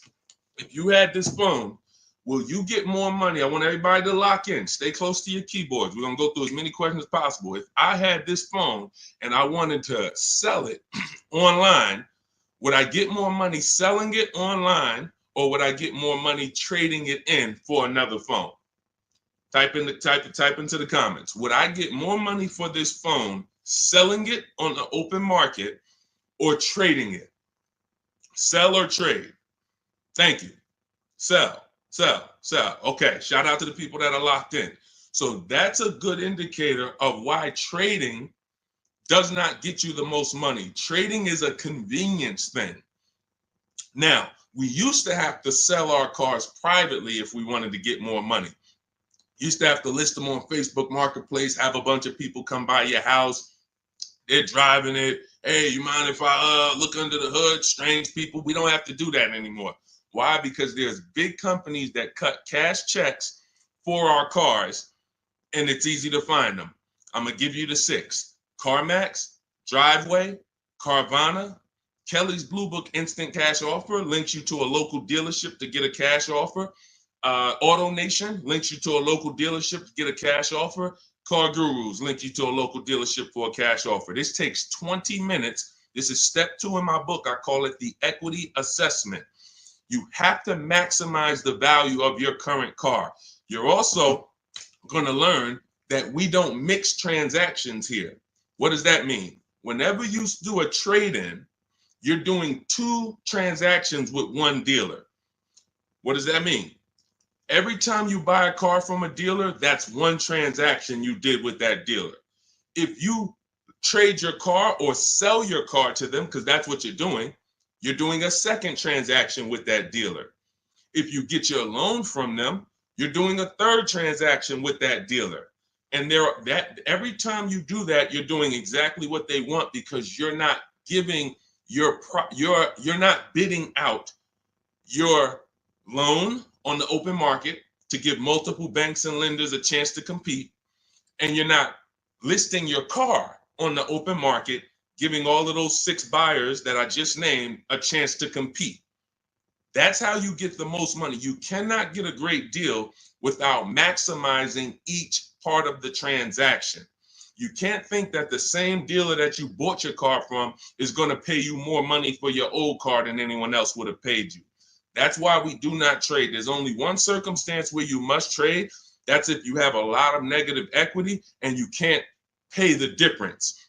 So if these companies, Carvana, Kelly's Blue Book Instant Cash Offer, CarMax, all the companies I named, they're going to pay you more than any dealer. Now, if you have negative equity after you get those offers, then you'll see, all right, the best thing for you to do is to pay the difference. Because if CarMax's offer is 19 and no one else is going to touch that, that's going to be the smallest amount of negative equity that you can have, because you got the highest amount for the car. If you go and trade that in, that dealership might only give you 17, which means whatever negative equity you had over here selling the CarMax, 2,000, 3,000, 5,000, it's going to be more because you're getting less for the car. So but if you can't pay the difference, cover the difference of the negative equity, then do a clean transaction. That's what I recommend. But some people don't have the cash to do that. Then you must trade, which means you go and whatever dealership wins your business, they're going to have to be the ones to trade, because you need them to bring that negative equity over to the new deal. That's why you must stay out of negative equity. You must learn the reasons for negative equity. You must understand what causes negative equity, and then you must stop it. Because some of you, every single transaction you do, you have negative equity. There's a reason for that. You don't understand leasing. That is your problem. That's another question we'll go into, but that is the problem. I've been doing this 14 years, working in car dealerships. I've been educating people like you online since 2021. We got thousands of students, 10,000 books. So we do this. Negative equity is caused by either a short-term emergency where you switch your cars. Hey, I needed a bigger car. I thought I was going to keep this car forever, 8, 9, 10 years. But, my wife just had triplets. We needed a bigger car. We got to switch it. That's fine if you're going to pay off the car and keep it long-term. But if you're just switching cars, hey, I get a loan, 5-6 year loan, switch the car in 2 years, 3 years, roll the negative equity over. You keep doing that. The reason is you don't understand leasing, and you're in a financial structure that is going to penalize you for these short-term trades, and when you should be learning about getting below market leases. And we talk about that a lot on the stream.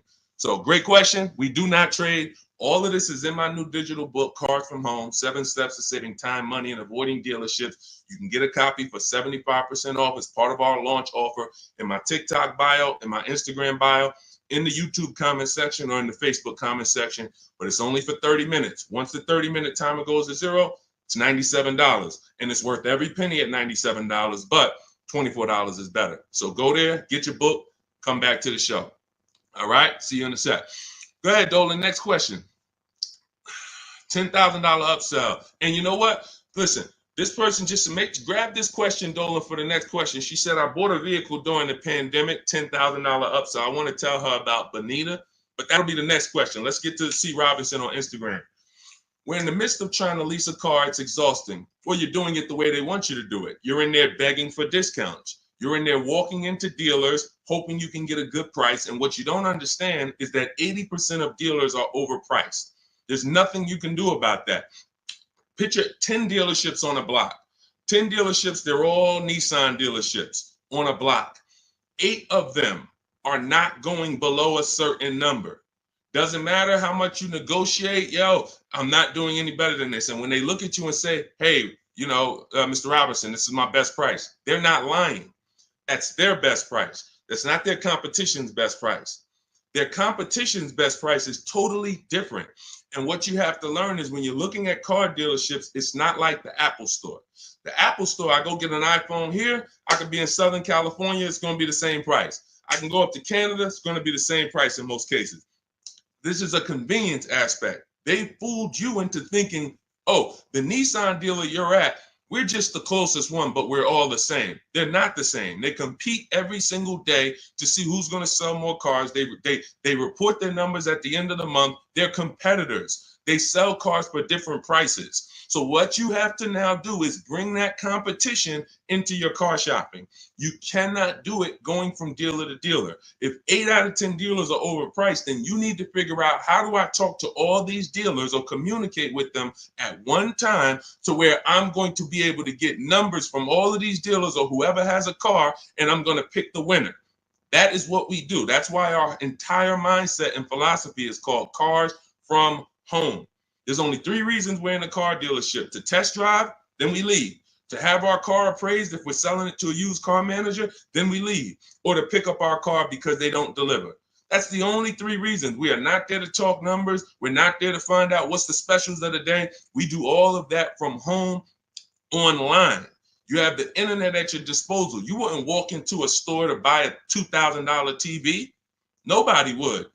No one who wants to get a good price on the TV, you'd be at home looking at all the TVs online and then saying, okay, boom, that's the best one. And you can make that decision in minutes because you have the internet at your disposal. It's the same way with cars. We have the online shopping system that allows you to get 5 offers because you must get 5 offers. I just told you 80% of dealers are overpriced. So that means 4 out of 5 dealers are overpriced. When you walk into Nissan and say, hey, there, can I get a quote on a lease? And they give you $799 a month, you leave saying, man, Nissan's expensive. No, Nissan of Bergen County is expensive. Nissan of Bay Ridge is expensive. You need to understand that that is one dealership. And when you grasp that, you won't be going into dealerships to get prices anymore. You'll be sitting at home like we do, getting prices online so that you can see. When you go to my book page, you'll see dozens of people. We share all.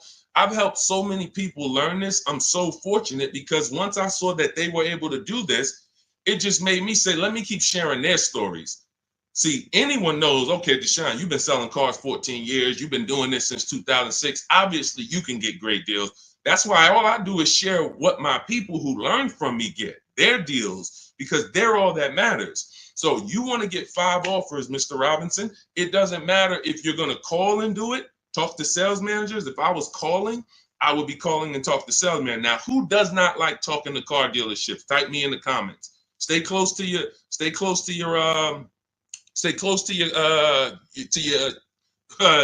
keyboard because I need to interact with you guys. Who does not like talking to car dealers? Because there are some people who do. When I was in Mercedes, it was some people who used to pop into the dealership every 2 months. They just come in. Hey, what are you doing here? And they're like, it's just, they get a thrill out of it. But if you don't like talking to car salesmen, type me or type hate it. I would only talk to managers if I enjoyed talking to car dealerships. I would only talk to managers if I enjoyed it. I would never be talking to car salesmen about a car deal. I would only talk to managers. That's one way to do it. But it's not as easy as our way. Now, if you're not going to use my book, talk to managers. Talk to managers. You must get 5 offers because then you're going to see how the heck is the same car, same $35,000 car. One dealership's charging me $560, no money down. One dealership's charging me $490, no money down. One dealership is charging me $395, no money down. How are these offers so different? because you're proving to yourself what I'm trying to tell you, which is 8 out of 10 are overpriced. That's their best offer. Charlie, that you've been buying cars from for 17 years, you done sent your kids to him, he might not compete. He's happy as long as you keep coming in and letting him control your deal and saying, hey, hey, I made you a good deal. But once you start putting Charlie against the competitors, you're going to see Charlie was probably overcharging you all these years. And he's happy as long as you don't shop. But everything we do is by email. We do not talk to car salesmen. Everything we do is by email. In my book, I have scripts, templates. They're all email scripts. I'm not giving you script. Hey, don't ever say you don't have a trade-in. All of this stuff they've been trying to teach y'all since 2009 that never worked, that still had you having a horrible experience. We don't do that. I'm not teaching you to go negotiate with someone who negotiates 3 times a day, 5 days a week. I'm not going to do that. But what I am going to do is teach you what to say by email to everything they're going to say to move the conversation forward with multiple dealerships at once so you can get 5 to 7 offers. That's why in my book, step 5 is called the 25 to 5, where we connect with 25 dealers online. We do it in 20 minutes, and you use my email scripts to move the conversation forward to get 5 to 7 offers. Once you get 5 to 7 offers, you're going to see the best one. You make your deal in literally minutes. This will take you 90 minutes. This is so simple to do. That old way you'll never go back to. That's the system for buying new cars and leases. Shopping for used cars is different. We still don't talk to salesmen, but it's a different system because we use the marketplaces. But that's your problem with shopping for a lease right now, C. Robertson. You are in the wrong places, talking to the wrong people, trying to beg for discounts when you need to step out of that and start making dealers bid.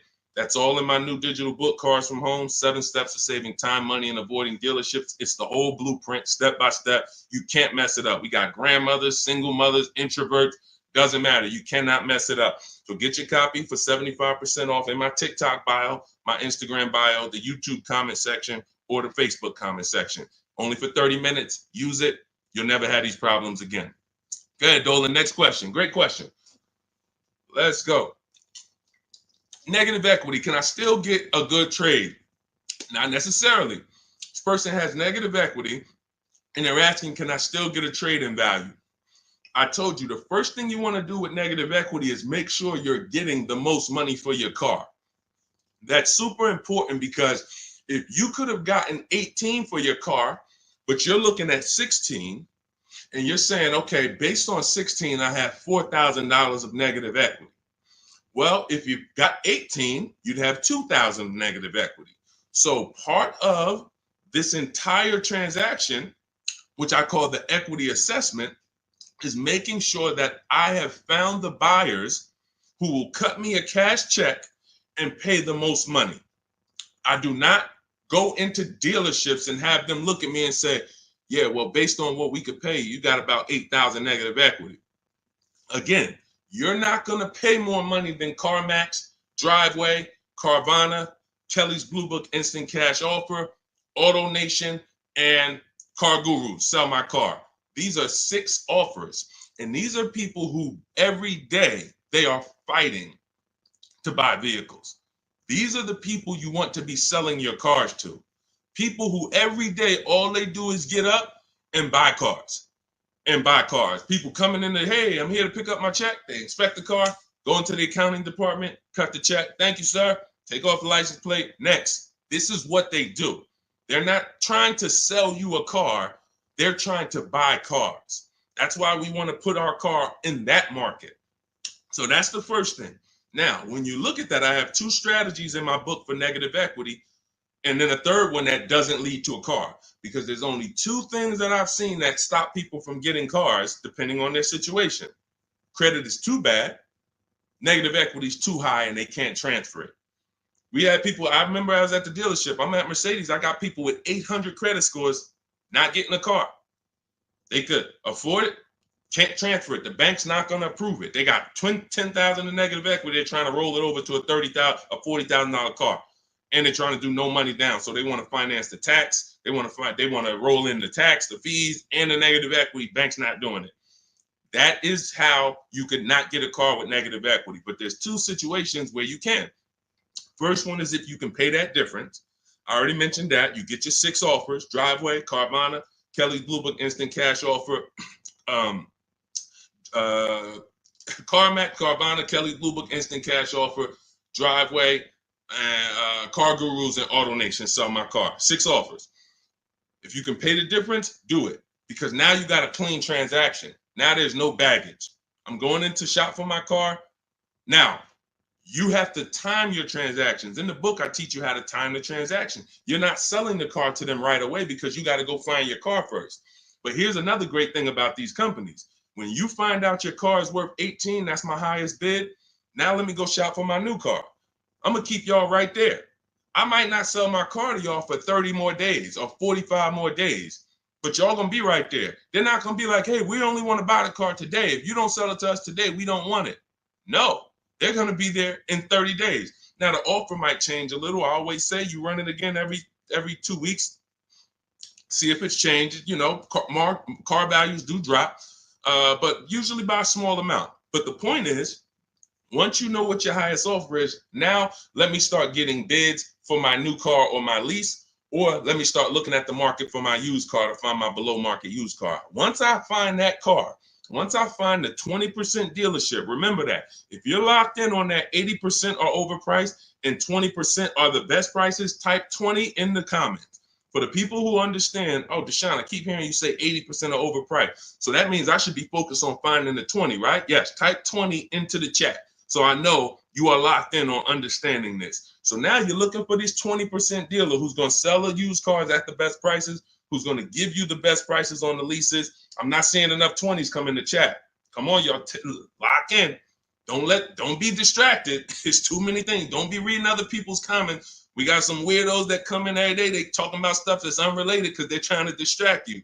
You need to focus so that you can keep the most money in your bank account. Serious financial conversation we having right now. So now you're shopping for your 20% dealer. Now, perfect. I found my below market used car. I found my below market offer on my lease.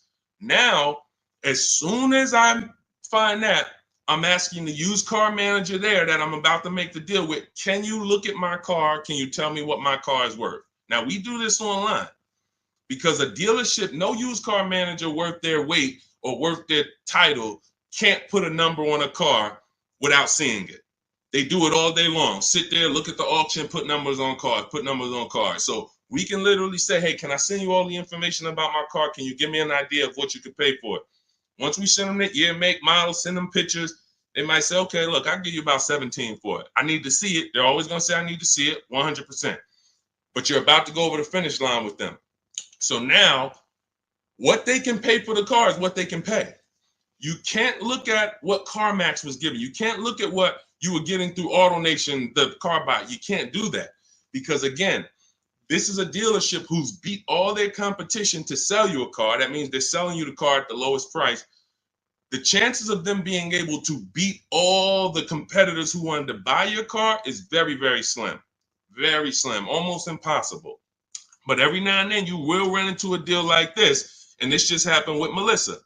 Where's Melissa? Melissa, she gets her 2025 Honda Pilot. She didn't want to buy anymore because I told her about the 8-year rule. She found out she wasn't keeping her cars 8 years. She should be shopping for leases. She was spending so much money buying these cars, replacing them every 3 to 5 years, and she was losing on resale and depreciation. So once she learned about the 8-year rule, this is step 1 in my book, she said, Deshone, I'm not buying anymore. I'm going to be leasing. So she shops for her below market lease. She ends up getting a cash check. She gets her highest offer from Carvana for her old 2018. It left her with $12,000 of equity. Now, once she made her deal on the Honda, she asked the used car manager to look at the Kia. He matched the Carvana offer and gave her $12,000. That does happen sometimes. Every now and then, you're buying from a dealer and they can look at that used car and say, you know what, that car is valuable to me. And they will be able to match the offer that you got from the online buyers. But it doesn't happen in most cases. So you usually, but you don't want to get rich. You know, if I knew that I was getting 19 over here and they tried to offer me 14, that's when I'm going to be like, hold on, I might have to go and look at my other offer or my next best offer because it sounds like you're a little too low. But this is what you are. When you're at the mercy of trading, this is what you do. You can look at the market value of what you get and you're like, I know you're giving me nowhere near that. That's why I need y'all not to be trading cars. Get out of negative equity, stay out of negative equity, understand the cause for negative equity. You should be leasing cars, not buying them. The reason you have negative equity is because you buy cars, take out 5-6 year loans, 7, God forbid longer than 6. You're not paying them off. You're replacing the cars before the loans are paid. And this is continuing to keep you in a cycle of burying yourself in negative equity when you could be paying hundreds of dollars less, leasing cars, getting the mileage you need because you pick the mileage on a lease, driving new cars, always under warranty, and paying a whole lot less hassle-free if you just understand leasing. So feel free to ask questions about leases, and we'll go into detail about that. But that's the answer to your question. Everything we're teaching is in my new digital book, Cars from Home, 7 Steps to Saving Time, Money, and Avoiding Dealerships. You can Google it. You want to jump off and go Google that book. It's 5-star rated. Thank you to everybody who's reviewed it, rated it on Goodreads. Part of our welcome offer, you get your copy for 75% off. You won't pay the normal $97 price. It'll be in your inbox in 5 minutes. You'll have everything I teach for below market deals on leases, purchases, new cars, used car, high mileage drivers, understanding leasing, everything in minutes. In my TikTok bio for 30 minutes, Instagram bio, the YouTube comment section, or the Facebook comment section. Get there before 30 minutes is up, because after that, the price goes back up to $97. That's our welcome offer. Go ahead, Dolan. Next question. Shout out to the sharers and shout out to the people running the likes up on TikTok. Y'all know it's a couple people on here that know. I can see the likes just going up. Y'all keep tapping the screen and y'all see those likes run up. We appreciate you. I can't share this. We can't get this message out without you. The people who take the time to share. I see you. Hello from Jennifer. She said just shared the live. Everyone who shares these broadcasts, who tags their friends, we appreciate you. Y'all are the real ones. All right, let's go. Steve Chase. The 5.3, 6.0, 6.2 GM motors with variable valve timing are throwing lifters like crazy. Beware. Okay, well, listen, that's what we would check in our reliability and our longevity checks. See, so he's talking about the engines on these vehicles and the variable valve timing engines. Listen, there are cars that are new cars that have serious problems, especially when you consider what happened in 2020 to 2023, when we had a limited inventory supply, but we had people trying to build cars to get them out to satisfy demand. So you had a lot of cars being built on the fly. But here's the thing. Step 4 of my process, which is shopping, not buying, we're doing a longevity check, a reliability check, and an initial quality check. Any vehicle you're doing, if you're leasing or buying a new car, you need to understand these 3 terms. Initial quality is, what is the data saying about the car the first 3 months? What are the owners saying? Is the technology clunky? Is it hard to use? That's initial quality. First 90 days that the vehicle has been in existence, what is the data saying? Reliability is the first 3 months. What are owners saying the first 3 months about this vehicle? What is the data showing? Not your neighbor. Your neighbor is not the data. Hey, I love this car, Steve. Okay, there's 10,000, 50,000 other people that have this car, and maybe 10% of them don't love this car because there's an issue going. You might have got a good one, they didn't. We need to know what the data says. So reliability is the first 3 years. Longevity is the long term. What are the reports saying about the engines, the transmissions? So how do we check this? It takes us 5 to 8 minutes. You type in the year, the specific year, make, and model of the vehicle you're looking at. You do not type in Kia Sorento reliability. No. 2019 might have been trash, but they saw the data and they fixed it in 2020 is great. You must type in the specific year. So you're going to type in 2020 Kia Sorento initial quality, and you're going to just skim the first articles on Google and see what is it saying. Okay, this initial quality, owners report these issues, electric issues. Just skim the first page, look at the major third-party websites. Do not look at any websites that were made by a dealership or the brand that makes the car. Don't look at KiaNews.com.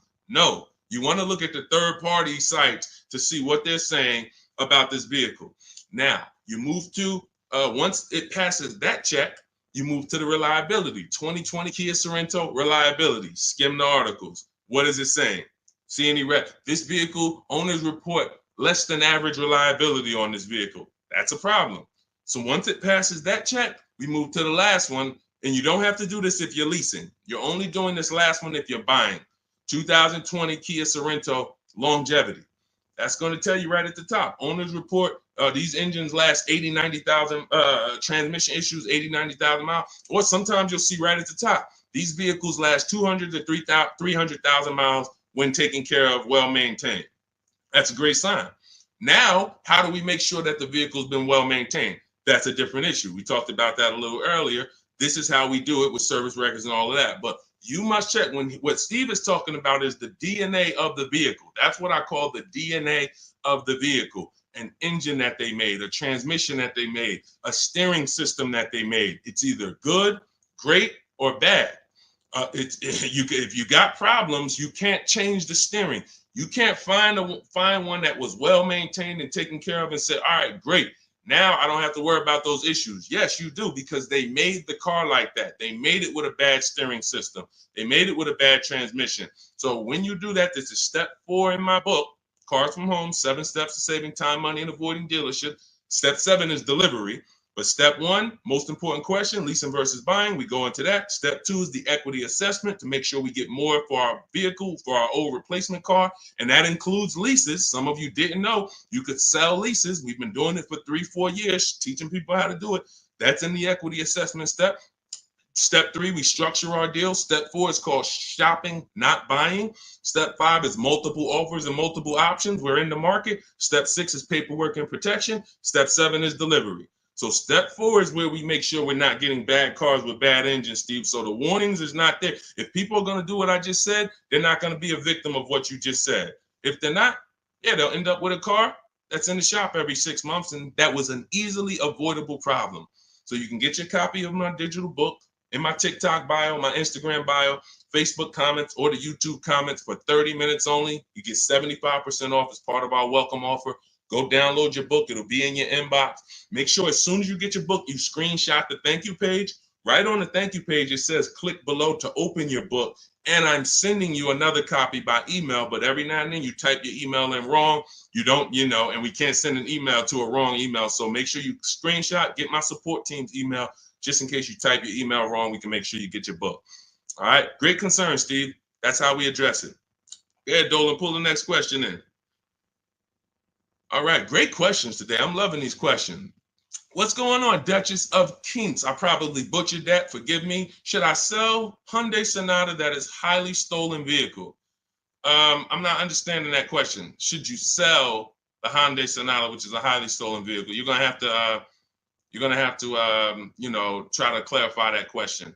Now, Dolan, there was a question on TikTok I mentioned earlier about somebody who said they bought a car during the pandemic, a $10,000 upsell. It's from Hey, it's Elmo. Okay, perfect. Hey, it's Elmo says, I bought a car during the pandemic, $10,000 upsell. This is the sad part about what happened during the pandemic. They made you think that everyone was selling cars at those prices. And that's where I birthed the system that I teach about making dealers bid so that you can see that 80% of the dealers, even back then, were overpriced. I had friends in the car business, still do that, with managers that I was calling during those times. And we were talking about what dealers were doing. And it was like, some of them were disgusted with it. Very, very few of them were moving like that. They were selling at list price. Very few were giving discounts, but no one was charging $5,000, $10,000 over sticker. So I knew that. And my mission was to teach people back then that you have to get bids from multiple dealers, because the 80% who you guys know are the overpriced dealers. If you've been on this stream, 80% of dealers are overpriced, 8 out of 10. If there's 8 Kia dealerships on the road, 8 of them, no matter how much you negotiate, are never going to be as low as the other 2. The other 2 are the competitor. They want to beat their competition. They don't care if they make $1,000 profit on a deal. As long as they're beating their competitors, they want to do it. These other dealers will be like, hey, I need to make at least $4,000 on this car. I'm not selling it. That's what you're dealing with. And they're not giving you the rebate. So all of this stuff happened during the pandemic because people didn't know how to shop. So one of the most popular vehicles during the pandemic was this vehicle I'm showing on YouTube, Facebook, and Instagram. It's the Kia Telluride.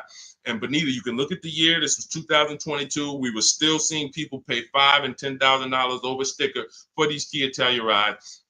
Benita comes in, she gets bids, and she ends up with a lease at $600 a month, $600 down. She gave them $600. She drove off.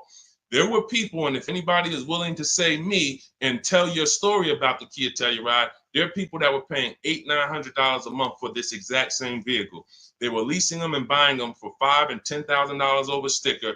She ends up, I don't know if she got a discount, but she probably did because you couldn't get to a $600 payment on a Kia Telluride back then without a discount. So what does that tell you? It's always going to be deals. It depends on how you shop. Somebody came to me in the gym. First thing he said to me was, man, when is the car market going to get better? We have been getting deals since 2019. There's never been a point in time in my life where I couldn't get a below market deal. So what you got to understand about the car market is it's three prices, always three prices for every car. Every time you buy a car, you need to lock in. There's three prices that could be paid. Market value, that's what most people are paying. Above market value, that's what some people are paying because they have no idea how to shop. They're easily manipulated. Dealers know how to make them pay more and have them think they won. Happens all the time. And then below market value. Below market value is reserved for the savvy people with strategies. You don't get a below market price by accident. You don't get a below market price by negotiating. Because if you're negotiating with an 80% dealer and you think, oh man, I talked him down to the bottom, he wouldn't even do no less than what he was going to let me walk out. That does not mean that was the lowest price in the market. The way you get the lowest price in the market is through bidding. It's through getting 5 offers from 5 separate dealers to get your prices. Look at somebody like Teddy. Teddy gets a BMW because people say, well, does this work for exotic cars or luxury cars? This works for every car because the bidding system works for everything. Amazon, that's how we buy everything in life. If you really think about it, bidding is how we buy everything in life except cars. Think about that. Everything in life we do, when we're buying cars, when we're buying TVs, when we're buying, just anything. Most of the websites we're on, it's teaching us a bidding system. We're looking at so many options, so many offers, and then we choose the best one. When it comes to this, Teddy's highest offer on his $73,000 BMW, you can see the price here. His highest offer was $1,123 a month. He ends up getting it for $856 a month. $856 to $1,123. 80% of dealers, look, his local dealer, read the comment in the middle. My local dealer, the one that's closest, the one he's probably been, every time he wanted to see the car, he walked in, see them. Oh, hey, Teddy, when you're ready, man, we're going to take care of you. His local dealer comes back at $937. So he's sitting at home. And look, he said, thank you, Deshone, for the wisdom and advice. This program works. I even got them they covered his last 2 lease payments. He had to drive an hour and a half to pick it up. That's when you know you did it right. When you got to drive an hour and a half to save $5,000, that's when you know you did it right. Because a lot of times those dealers who are far from you, when they see a zip code come in on their website, man, this person is nowhere near us. They look at it as an opportunity to take a deal from their competition. And they love doing that. They love being able to say, all right, I would rather have our license plate frame in their city so that they know we got that deal. But the ones closest to you, sometimes they feel like they own you. Come on, Mo, you know, how many cars have I sold you? Remember, your father used to buy cars from me. They don't want you to shop. So when you understand that you are going to overpay by not shopping, it's a guarantee because that is how the car business makes their billions. I always say that's how the banks make their billion. We didn't get into the banks yet. We didn't get into making banks bid. The banks make their billions the same way. They don't want you shopping other banks. They want you locked in. Here, get a pre-approval. Lock you in. You got 30 days to find a car. Then you got to come back and get another pre-approval. Everyone wants to lock you in. They don't want you using the internet to get better deals, sitting at home, making all these banks bid, all these companies bid. And that's the reason why you can pay $10,000 upsell and think that was the best deal you could have gotten. I remember when the Bronco came out, the new Bronco came out right about that time, and everyone wanted the Bronco. There was $10,000 over sticker and more. G-Wagon, same thing, $25,000, $50,000 over sticker. If you knew how to shop, you could find a dealer that wasn't paying, that wasn't charging that. Which means if you found a dealer, if you were about to sign a deal for $15,000 over sticker, $15,000, because you're thinking, oh, they're telling me this is it. It's no cars out here. And then you find a way through strategy, through shopping, and you find a deal at sticker, you just saved you just avoided a $15,000 mistake. Because if it was the only way, then it's not a mistake. If everyone paid those prices, it wasn't a mistake. This was just what everyone was paying. I needed a car, I had to pay it. But when you find a car that didn't have the markup and you get it, you understand. So let this be a lesson. I'm the bad news first person. I can't change that. Some of you, you know that. You've been on with me long enough, you've been following me, or you've been on the stream. I always admit that. I'm the bad news first person. Most times you come into my stream, it's not going to be good news. You're going to hear about mistakes you make. I used to do a class where I just broke down 23 mistakes I see most people making that's costing them thousands. But I don't leave you there. I give you the new way. If I left you there, then it would be like, dang, this is terrible. No, I gotta tell you the mistakes and how much it's cost you not knowing how to shop, how much dealers have made on you to get you to say, oh, let me do something different so that they don't keep making this money on me that I didn't have to give them. So all of this, the bidding strategies, everything I teach is in my new digital book, Cars from Home, 7 Steps to Saving Time, Money, and Avoiding Dealerships. It's 5-star rated. You can Google it. You'll never have to worry about upsell. I don't have one person that I know that have reported a deal to me. And, I can share these people all day long. You guys know all I do is share people. Eddie, Kimberly, Charles, Sean, huge discount, $20,000 discount. Kimberly, $20,000 discount on her Maserati. Charles, ridiculous deal on her Palisade. Pierre, on his pre-owned Mazda, he gets 20% off the original MSRP on his pre-owned. It was only 1 year old at the time. Zafrina gets a 0.88% lease, $579, $66,000 vehicle. Tiffany, use my book, $44,000 Mazda, ends up getting $6,500 discount from home. All of these people are making these deals from home. Teddy, we already talked about. Look, Jared, use the scripts. Lowest offer $565 a month to $520 a month. 2024 Volkswagen, no money down. No one who has learned from me has ever paid over sticker. We don't really even accept sticker price. We find the dealers who want to beat their competition, and in most cases, dealers are going to, let me show you the biggest discount I've ever seen. I've never even gotten, and now this is a specific car. Every car is different. The bottom market value of every car is different. But Milligan, she got the biggest discount I've ever seen on any car. Hold on. Milligan, a couple days ago, she got a Mercedes. She got a 2024 Mercedes EQE. It was a $79,000 vehicle. You can see it if you zoom in. Her adjusted price was $51,300. From $79,000 to $51,000. Some of you know someone who has this vehicle. If you didn't get, this is how feeling for the bottom is a losing strategy. You might have thought you did good. Deshone, I got that same vehicle. I got the EQE. I got $10,000 off. I thought I won. Milligan got $27,000 off. Let that sink in. You can't feel for the bottom. You can only have dealers bid to find the bottom. You don't know what the bottom is. They want you to think you won. Hey, you got 10,000. Ain't that good enough? Yeah, I guess. I never got 10,000 off a car before. If this particular case, you would have lost $17,000 overpayment. So this is what bidding gets you. You want to learn to make people bid and stop negotiating with one dealer or two dealers. It's a losing strategy. All right, go ahead, Dolan. Next question. Great questions today. Keep them coming. Keep them coming. Dang, y'all running the likes up on TikTok. Thank you so much. We on 2 TikTok channels right now, if y'all didn't know. Every time y'all hear something y'all like, y'all keep running those likes up, man. I appreciate it. That really matters. And shout out to the people who shared, who tagged somebody. If you haven't tagged your best friend into the broadcast, I got to question what type of friend you are. Your best friend out here right now, car shop, and you don't even know it.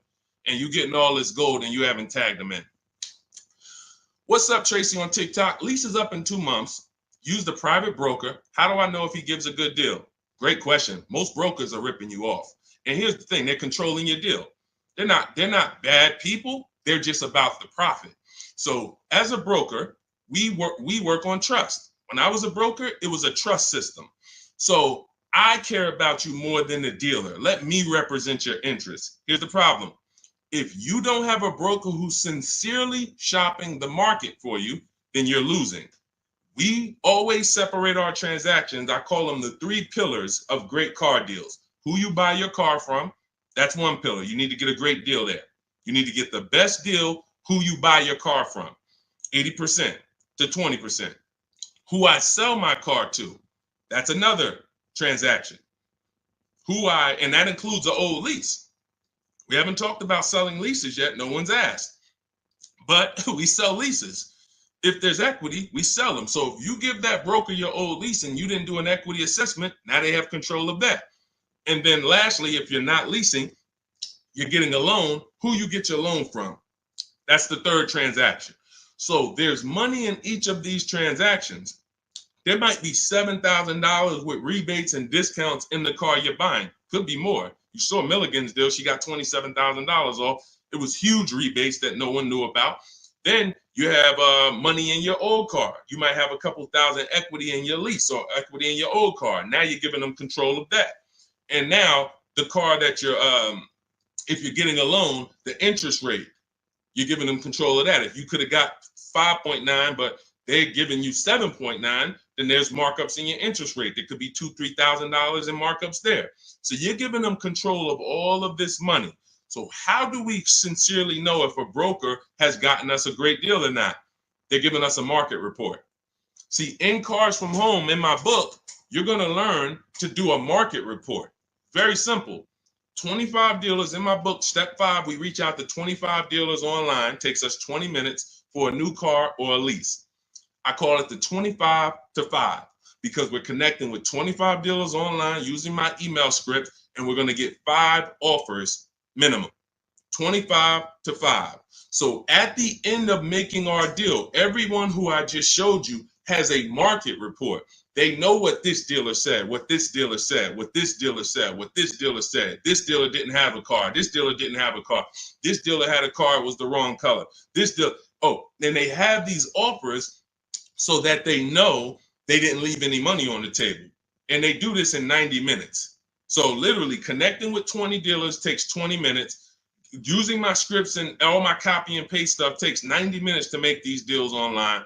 And we know that we didn't overpay. If you're buying your new car, you're looking at all these offers, you guarantee I didn't overpay.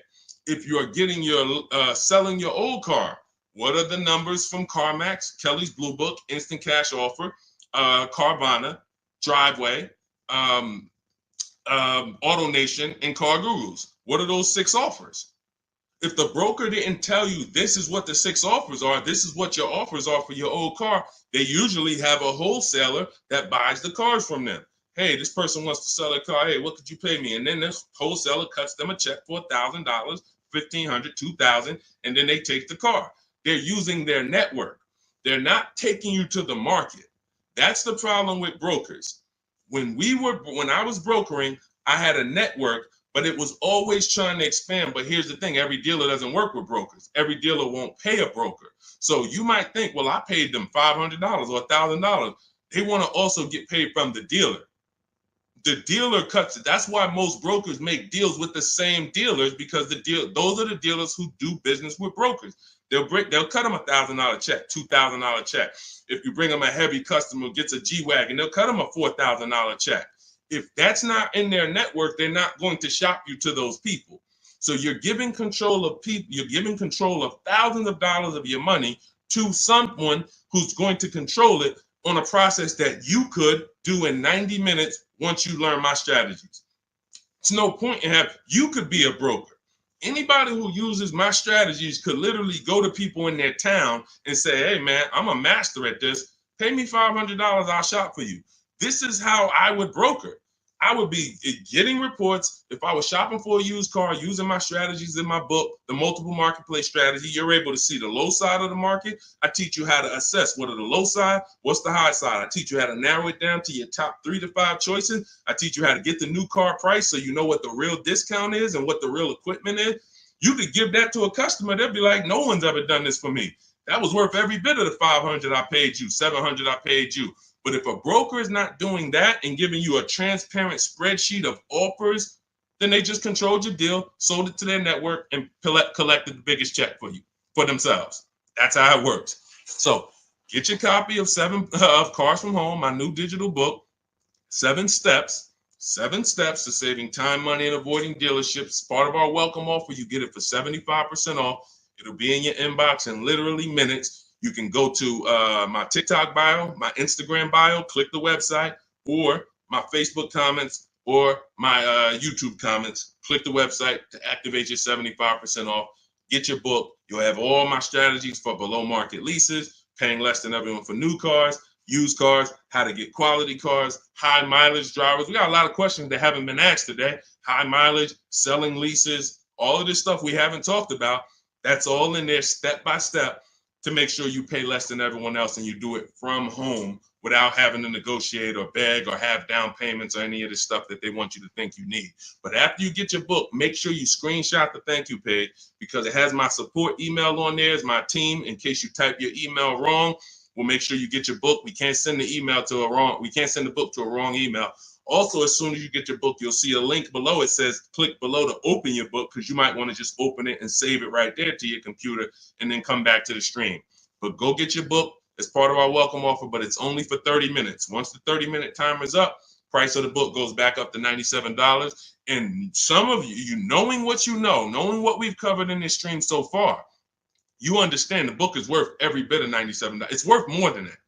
That's a book that I could actually sell for $297. And the people who get it would be like, this book was worth every bit of the $297. So even if you miss the 30-minute timer and it's $97, it's worth every penny. But you need to get your book if you don't want to bother remembering this or whatever. It's my whole blueprint. And Google it. Google it if you want to hear from your peers about how great the book is. Thank you to everyone who's reviewed it, everyone who rated it. It really matters. All right. Goody from TikTok. Does your book explain how to find out if dealership has rebates? So a dealership doesn't have rebates. The manufacturer has rebates. See, they make you think we have a military deal.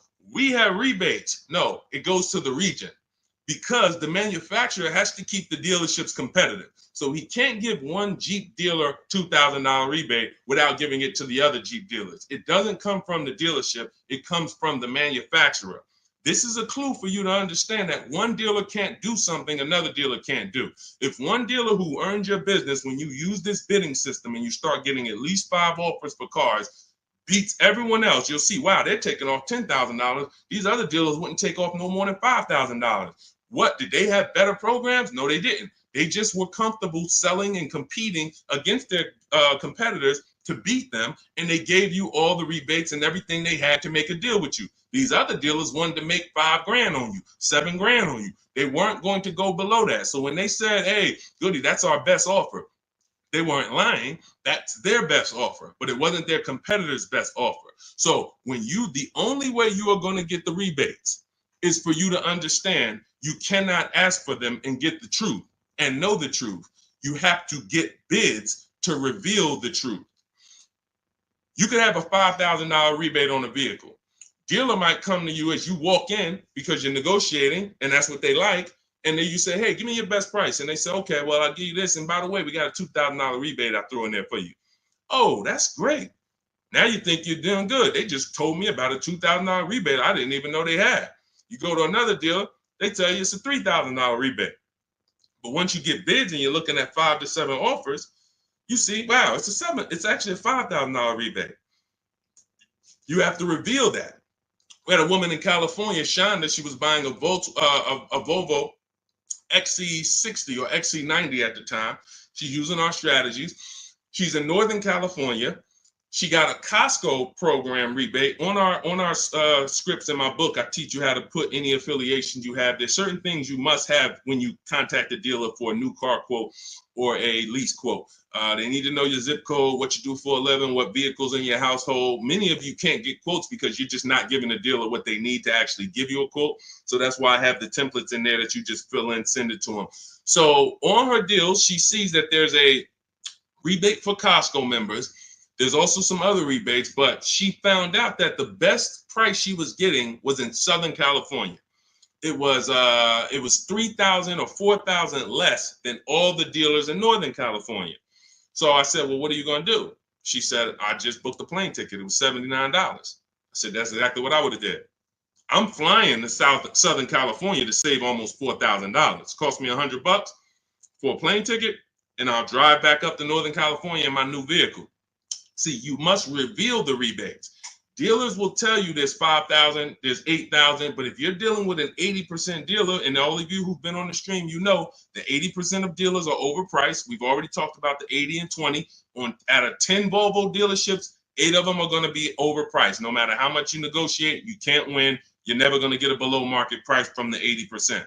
But the 20% are going to reveal what the true rebates are. They're going to reveal what they have to work with. They're going to, if they have $5,000 of negotiating room and they're trying to beat their competition, they're going to give you like $4,000 of that plus the rebates. They don't care if they're only making $1,000 on the deal because they want to sell the car and beat their competition.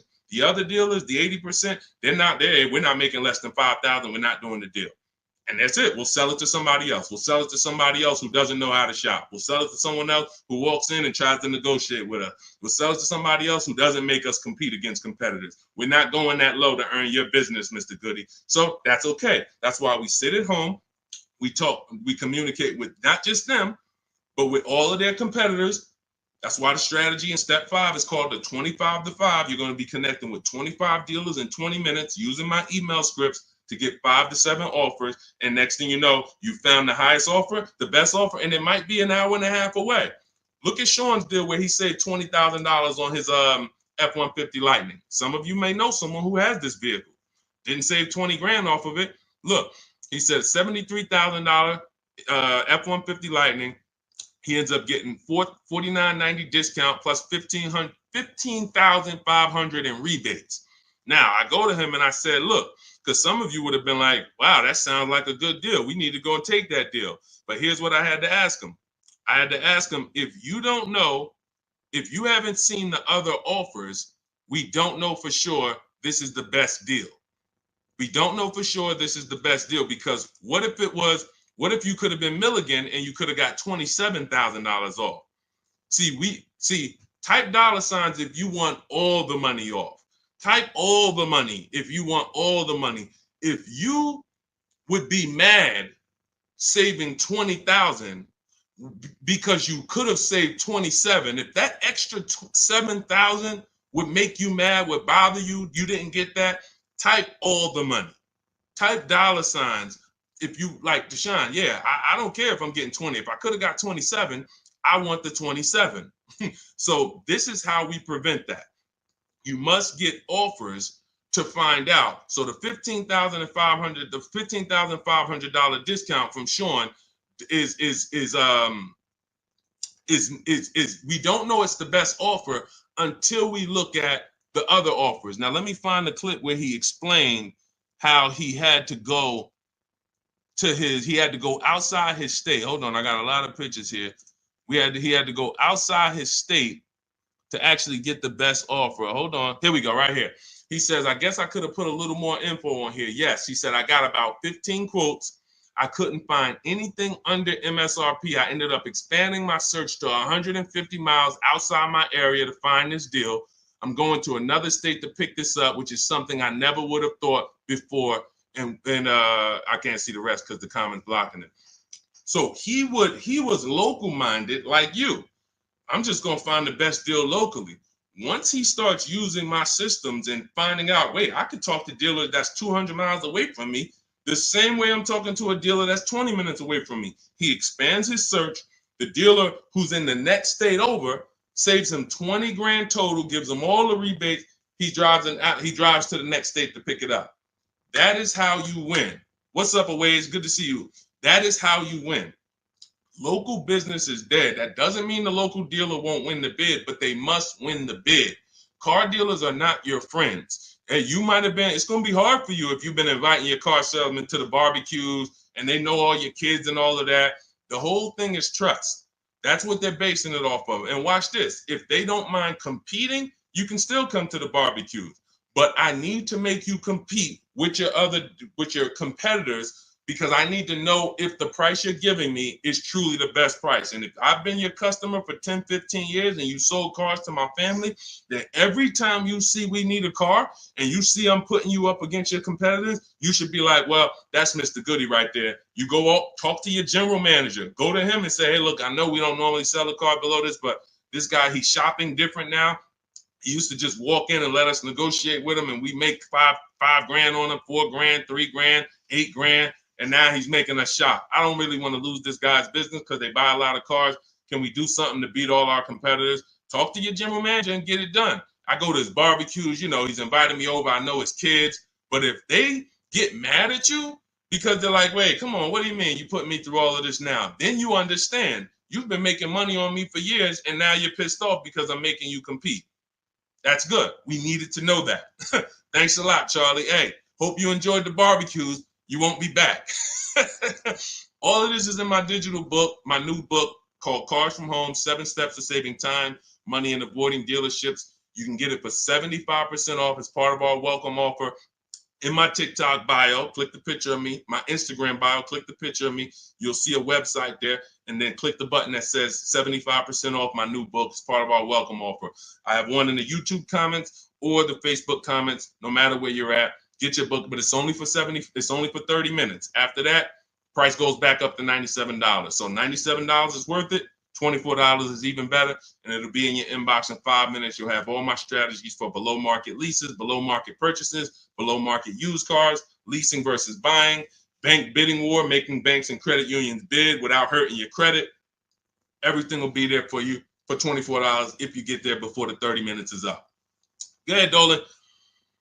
Great show. I'm loving the questions today. If you're getting value out of what we're doing so far, I want you to type value in the comment section. If you are getting value out of what we're doing, shout out to the people that's locked in.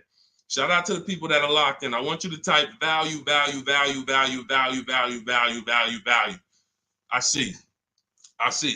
This is all we do. I told you from the moment we started the stream, we don't play around here. We don't hold back. All we do is, all I want you doing is emailing me and writing me with your car deals. I want to be pulling your deals into the stream, just like I'm showing Rosalie, just like I'm showing Jen, just like I'm showing Ansley, just like I'm showing Vincent, just like I'm showing, look, Tasha. I want to be pulling your deals into the stream. And that's all I care about. Everyone knows I can get below market deals. There's nobody on this stream that would be like, hey, Deshone, man, you've been in the car business since 2006. Absolutely. But your deals is what proved the system worked. Once I saw people doing this in 2021, it proved to me that the system works. Now let's just have more people use the system. All right, let's go. We don't talk, T. I don't talk. There's no way. In fact, you said, how can we talk? Hit the Shop with Deshone button. In my bio is a button that says Shop with Deshone. If you qualify for us to do this together, then we can talk. But unfortunately, we got blessed, thank God. We got 2.3 million followers. Everyone wants to buy a car. If I was talking to people, I'd be talking to people all day and we'd be getting things done slow. Like we're about hundreds of people working together. Like I'm not about 20 people. Like it's 60 million people that buy cars. So what we hold ourselves accountable is, are we helping hundreds of people every month get below market car deals? Are we getting information out there that's going to help hundreds of people do it? So if you want to know about us working together and joining my group and working with me personally, hit the Shop with Deshone button and see if you qualify. All right, that's in my bio. That's in the comment section. You can go to shopwithdeshone.com. See if we qualify to work together, but that's the only people that I talk to. All right. Returning my lease and financing a 2025 RAV4. Will I get some money for the return of my vehicle? You need to do an equity assessment. So if you first thing you do is you're going to go to Kelly's Blue Book Instant Cash Offer. You're going to go to Auto Nation. You're going to go to Driveway. You're going to go to Car Guru, Sell My Car. You're going to go to CarMax. You're going to go to Carvana, and you're going to put all the information about your vehicle into those websites. And when they get to the part where they say is the vehicle owned, leased, or financed, you want to type owned. You just want to know what the raw value is without them knowing it's a lease or purchase. None of that. Just want to know what the value is. You're going to call your bank. You're not going to do this process takes 20 minutes, and we've had people make $3,000, $5,000, $10,000 doing the equity assessment. Don't be lazy with this. Call your bank, ask what your payoff is, and when you find out what your payoff is, compare it to the offers. And then you're going to ask, do I have a third-party restriction? The third-party restriction doesn't limit who you can. It doesn't limit your ability to sell. It limits who you can sell to. So if you are selling to a third party, that means you can sell to Carvana. You sell to CarMax. You don't want to buy your car and then resell it. We had a lot of people doing that during the pandemic. They were paying taxes and fees to buy, and they end up making little to no money. They literally were buying the car saying, oh, well, I could buy it for 20 and resell it to Carvana for 25. But when they bought it for 20, they had taxes, fees, and by the time they went to sell it, they only made $1,000. When we could have just bid that out to a used car manager, because again, the third party restriction doesn't limit your ability to sell. It limits who you can sell to. So in my book, in step 2, which is the equity assessment, I teach you how to do 3 different equity assessments depending on your situation. You're only going to do one, but there's 3 different types depending on your situation. One is a standard equity assessment. That means I own my vehicle or I finance it. So who didn't know that you can sell a car that you actually have a loan on? Type me. Some people thought, oh, I thought I had to wait for the title. You don't. You can sell a car you have a loan on. So that's the first equity assessment, own vehicles and finance vehicles. Second equity assessment is lease vehicles. Third equity assessment is leases with a third party restriction, and we bid it out to a used car manager. So these are the 3 ways we do an equity assessment to make sure we're not leaving any money on the table. And that's it. We've had people make thousands and thousands of dollars. And during the pandemic, it was even more because cars were worth $7,000 to $10,000 more than they were. So we had people making, I sold my Jeep Grand Cherokee lease. I made $9,000. I sold my mother's Mazda CX-5 lease back then, and she made $10,200. So that's all throughout my pages. I've helped people. People be like, yo, I made $7,000 using your strategies to sell leases. Yo, so we had plenty of people then. Now, values are normal again, but you do still have people that are making $2,000 and $4,000 depending on the resale value of your cars. This happens, and some of you low mileage people, you're like, Deshone, I signed up for 45,000 miles, but I only put 20,000 miles on it. Oh, you're going to sell the car, you're going to make money. So we're going to do that's the equity assessment. But here's what I'm also concerned about: you're going from a lease to a finance. You're not keeping your car 8 years. You should not be financing. You're going to pay a lot more. To lease a RAV4 might be $400, $500. To buy that same RAV4 with no money down is going to be probably $800. So you're going to put a whole bunch of money into this transaction to go into a purchase coming from a lease. Very rarely does that make financial sense because you have to have changed your lifestyle altogether. You have to go from, all right, instead of leasing and driving new cars for cents on the dollar, I'm going to go to a purchase. So here's what normally happens. You overpaid for your first lease. They charge you a ton of money on your first lease. You didn't realize that they were charging you a lot of money, and you think that's normal. You think, well, that's just what leases are. You're not doing these deals like Danielle, where you're driving $45,000 vehicle. She got a $44,000 Audi, and she's paying $550 a month.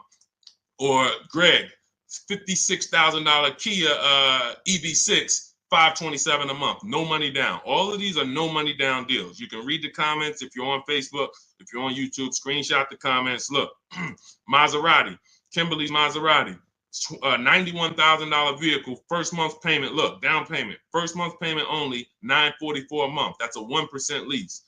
Look, Charles, Palisade lease, $48,000 vehicle, $597 a month, no money down. Look, Zafrina, $66,000 Jeep Grand Cherokee, $579 a month.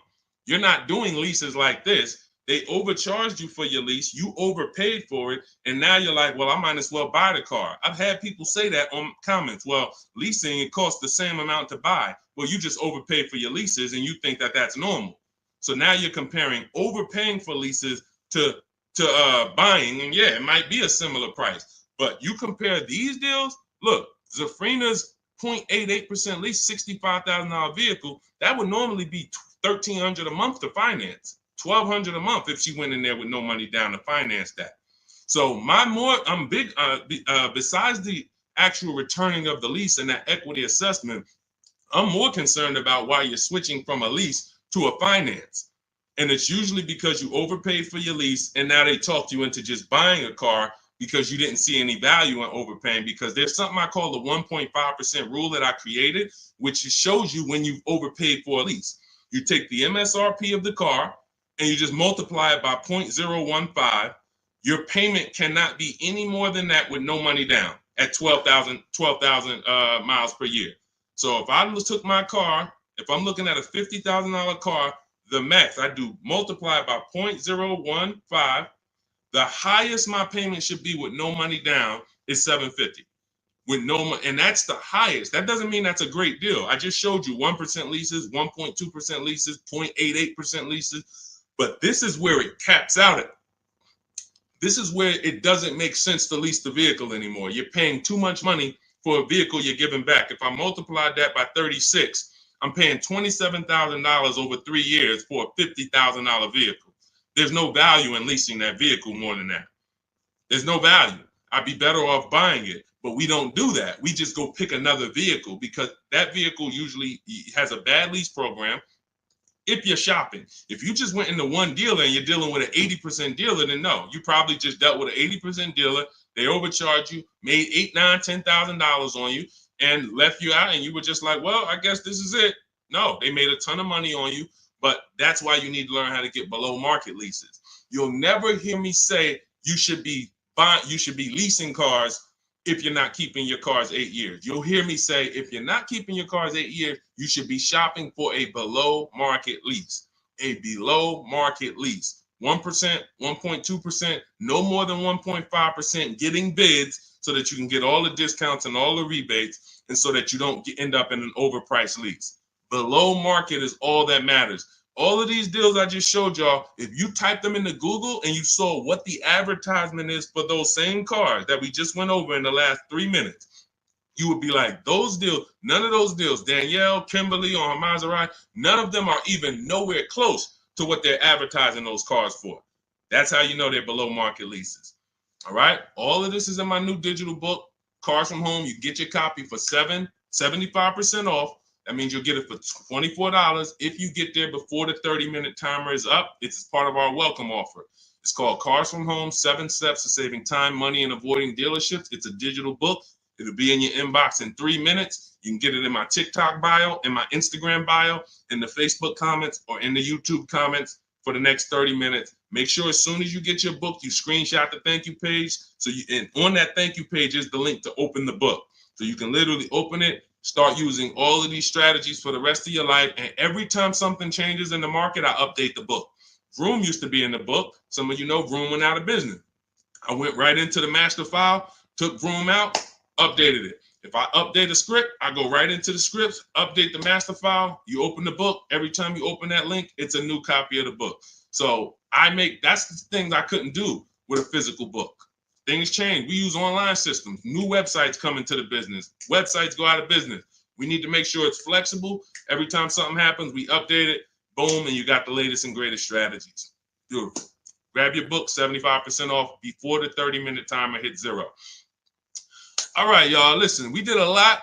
I have bad credit strategies in there, Lady Forever. Or no, in your case, you have fair credit. So I like to see you get your credit up to like 660, 670. Same thing with a house. If you got 625, you qualify for some programs. But if you get yourself to a 660, 670, you qualify for better programs. So I like to say with cars, get yourself out of that manipulation zone. That manipulation zone is really the mid-6s. Most people could qualify for tier 1 on a lot of vehicles with a 670 score, 660. And it also depends on your profile. In my book, I teach you about profile. It's more important than score. You know, profile is part one. Your score is part of it, but also part of it is your income. Also part of it is comparable credit. Do you have any car loans that you've paid on time? If you've paid your car loan on time for the last 2 years, It's much easier to get approved for the next car, because a lot of banks will look at you and see, all right, I see you had some trouble with the credit card, but you've never missed a car payment. Those people, that weighs, that matters. So I talk about this in my book. But if you can get yourself up to a 660 score, 670, that puts you in a position to really qualify for a lot of major leases and tier one programs. So, all right, y'all, listen, this has been great. This has been great. We had a lot of great questions today. We'll be back for another stream. All of you who have the book, I want you to send me your deals. When you make your deals, email them to me so that I can bring them into the show. I got a lot more people, a lot of emails. I don't always get a chance to go through my emails because I get a lot of them, but I got to go through a lot of my emails because I have people who are sending me their deals and I haven't had a chance to bring them into the show. But yes, good morning. I got the book already. I'm confused about how to calculate a deal on a used car.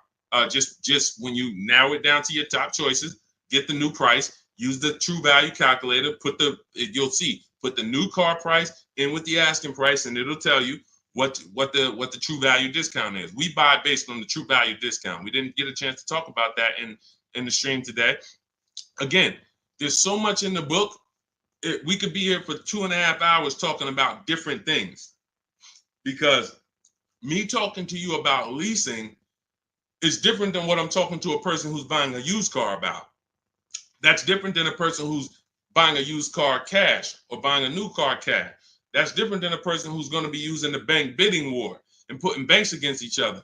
That's different than a person who's going to be coming from a lease, selling their lease. That's different than a person who's going to be selling their lease with a third-party restriction. That's why in my book, you're not reading everyone's strategies. You're only reading what matters to you. I have links where it warps you to the next section that is applicable for you.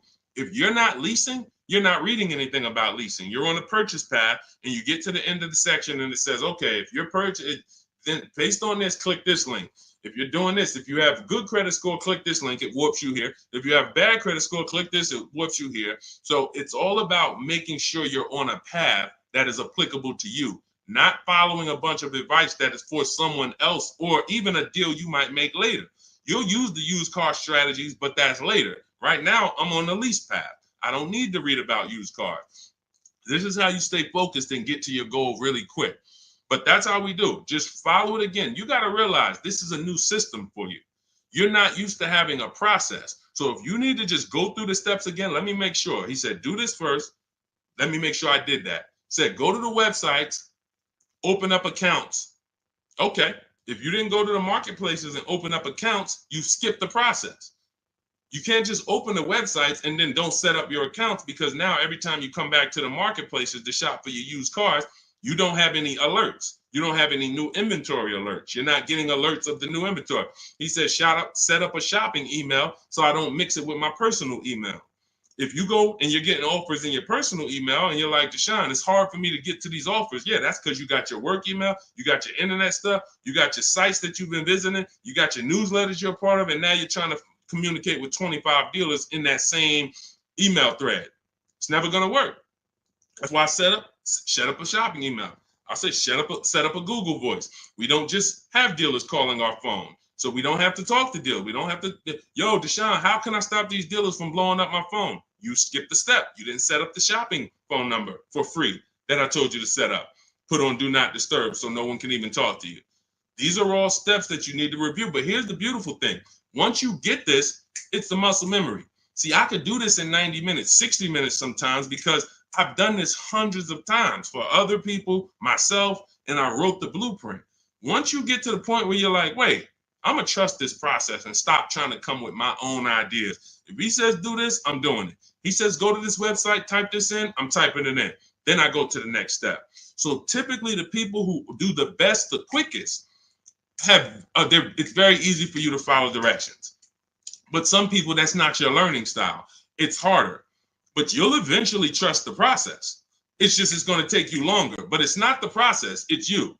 If you came to McDonald's and they told you, hey, all right, flip the burgers. When you hear the buzzer go off, flip the burgers. As soon as you hear it, you sprinkle a little seasoning on them. You do 2 drops of seasoning. Shake. And then you hear the buzzer go off on the fries. That's when you pick it up and then you dump them in. and then you sprinkle five salt. Shit. See, it's a system. They're not giving you an option. My system is the same way. It's very rigid. There is no add your own stuff to it. Deshone, I was on the websites. I was looking at some of the lease offers. Man, they look bad. Where in the book did I tell you to go to websites? Oh, no, you didn't. Why'd you do it then? You're mixing your own stuff. So again, the people who have an easy time following direction, military people usually, a lot of military people come in and they get right to it. They're like, Deshone, like I had one girl tell me, she's like, I'm in the military. So as soon as I saw the directions, I'm just trained to follow. That's how I got to it quick. But some of you, it's going to take you a little while because you're an overthinker. That's okay. You'll realize once you get the deal done, you'll be like, man, I could have did this in 2 hours. It took me 5 hours because I just was overthinking. I'm doing stuff that he ain't say do. And that's the beautiful part. Because next time you get a car, you'll think less. You'll be like, all right, let me trust this system now. Third time you get a car, you're a master. Now it's like, all right, boom, boom, boom, boom, boom. That's the process.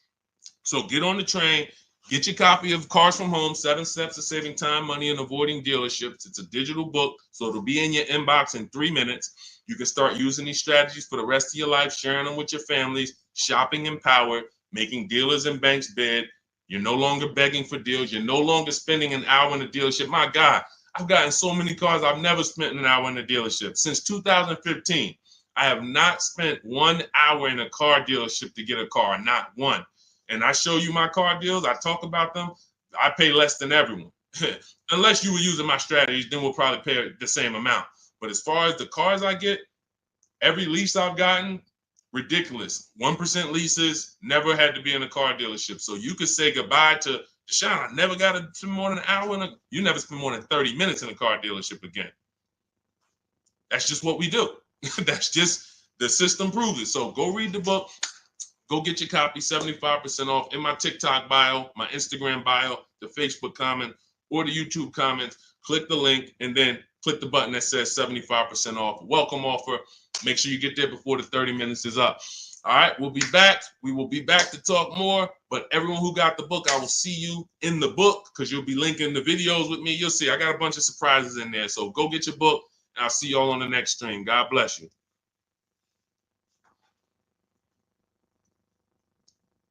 Yeah, this was a good one today. Had fun today.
Shout out to everybody who's here. We're about to start our car shopping questions and answers live. We'll be answering as many questions about car shopping, leasing, buying, pre-owned cars as we can in about an hour. So feel free to start typing them, and we'll get the show on the road. If you don't know me, my name is Deshone. I'm known as Deshone, the Auto Advisor. All I do is focus on teaching people online strategies to pay less than everyone else for new cars, used cars, and leases. I spent 14 years in the car business. In the last 3 years, I've been teaching people like you all around the country how to get below market deals. It's only 3 prices you can pay for any car: market value, above market value, or below market value. My mission for those who are locked in and willing to listen and willing to apply these strategies is for you to pay below market prices for any vehicle that you get. Everything we're going to be talking about is out of my new digital book. It's called Cars from Home. It's already 5-star rated. You can Google it. It's called Cars from Home, 7 Steps to Saving Time, Money, and Avoiding Dealerships. And you can get yours for 75% off as part of our welcome offer. You can get it in my TikTok bio, in my Instagram bio, or in the YouTube comments or the Facebook comments. If you go into my bio, just click the picture of me. Go grab your book for 75% off. You won't pay the normal price, and you'll have it in your inbox in the next 2-3 minutes. But make sure when you get your book, you screenshot the thank you page so you can have my support team's email as well, just in case you type your email wrong. But that's our welcome offer to you, 75% off Cars from Home, if you want the entire blueprint of everything we're going to be talking about.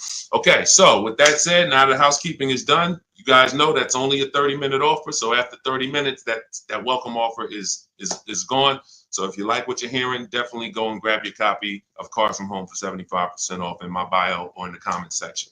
So, all right, let's start here. First question, should husband and wife buy together or separate based on better credit? Okay, so there's no right or wrong here, but if you're saying what gives us the best chance for the best approval, you know, you can say, all right, we can go on, we can try to go on together. Could you get approved by yourself? And so I keep my credit into, with no additional debt.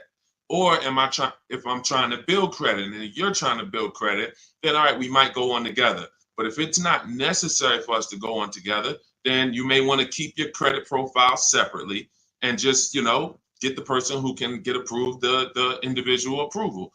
But if you are building and you would like to have that payment history on your credit as well, then you can add it to both people's name. It really depends on your personal goals and where you're at. There's no right or wrong. It just depends on your goals. All right, let's go, everybody. Keep typing your questions. We got our first couple questions. As you type them, we'll add them to the show, and we'll get through as many as we can in the next hour. Go ahead, Dolan, shoot the next question up. Okay, what's up, Reem 99? I have a 2019 Chevy Silverado. I owe about 30,000, 120,000 miles. So the first thing that you should be considering is you're a high mileage driver. So I want you to look at this lesson that you're about to learn on depreciation. All right, here's what everyone buying or leasing or considering acquiring a depreciating asset like a car needs to understand. This is what I call the depreciation curve. This is also what I call the unseen expense. So you'll hear a lot of people who come to our streams refer to the unseen expense, which is depreciation. So if you buy a vehicle today, and stay by your keyboard so you can dialogue as I ask you these questions. That's how you're going to get the most out of this video.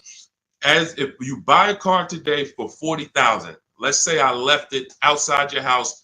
Somebody gave you a $40,000 car. You don't have to pay for it, but you don't need it. And you say, look, I don't need it. I can't drive it. You can leave it there, but it's just going to sit there for a year because I can't use it. If you came back a year later, you never drove that car. Remember, we bought it for 40. If you come back a year later, never drove it 1 mile, is it still worth 40? Yes or no? Let's go. Type into the chat fast so we can get this, so we can keep the show high speed. Everybody who's dialoguing, I appreciate you. You usually get a lot out of these because your dialogue. So thank you. No, Gary. No to pull up. No. Okay. All right. Perfect. So we understand. Now, if you came back to that car a year later, you never drove it, and it's worth, let's say 35, 34, whatever it is, you bought it for 40, it lost value. See, because it doesn't matter whether you bought it and didn't drive it, or you leased it, or you owned it. See, when you start understanding depreciation like we're going over, now you can properly assess whether you should lease or buy a car and how you are going to beat depreciation. Because the entire goal for leasing versus buying is which one of these strategies, if I get a below market deal, allows me to beat depreciation based on my lifestyle. So so a high mileage driver, your depreciation ring looks entirely different from a normal driver. So where one driver might be 40,000, they come back a year later, their car's worth, 36, 34. If they didn't drive it, if they put average miles on it, maybe it's worth 32. They're losing money based on their mileage. You might put 30,000 on that car in 1 year. So your depreciation looks like this now. It doesn't look like this. Your car goes from being worth 40 1 year to literally it could be worth 26 the next year because you put 30,000 miles on it. So you have to take into account depreciation differently than a normal person. Everyone has to take it into account, but you have to, any high mileage drivers on here, if you drive more than 18,000 miles, I want you to type HM into the chat for high mileage.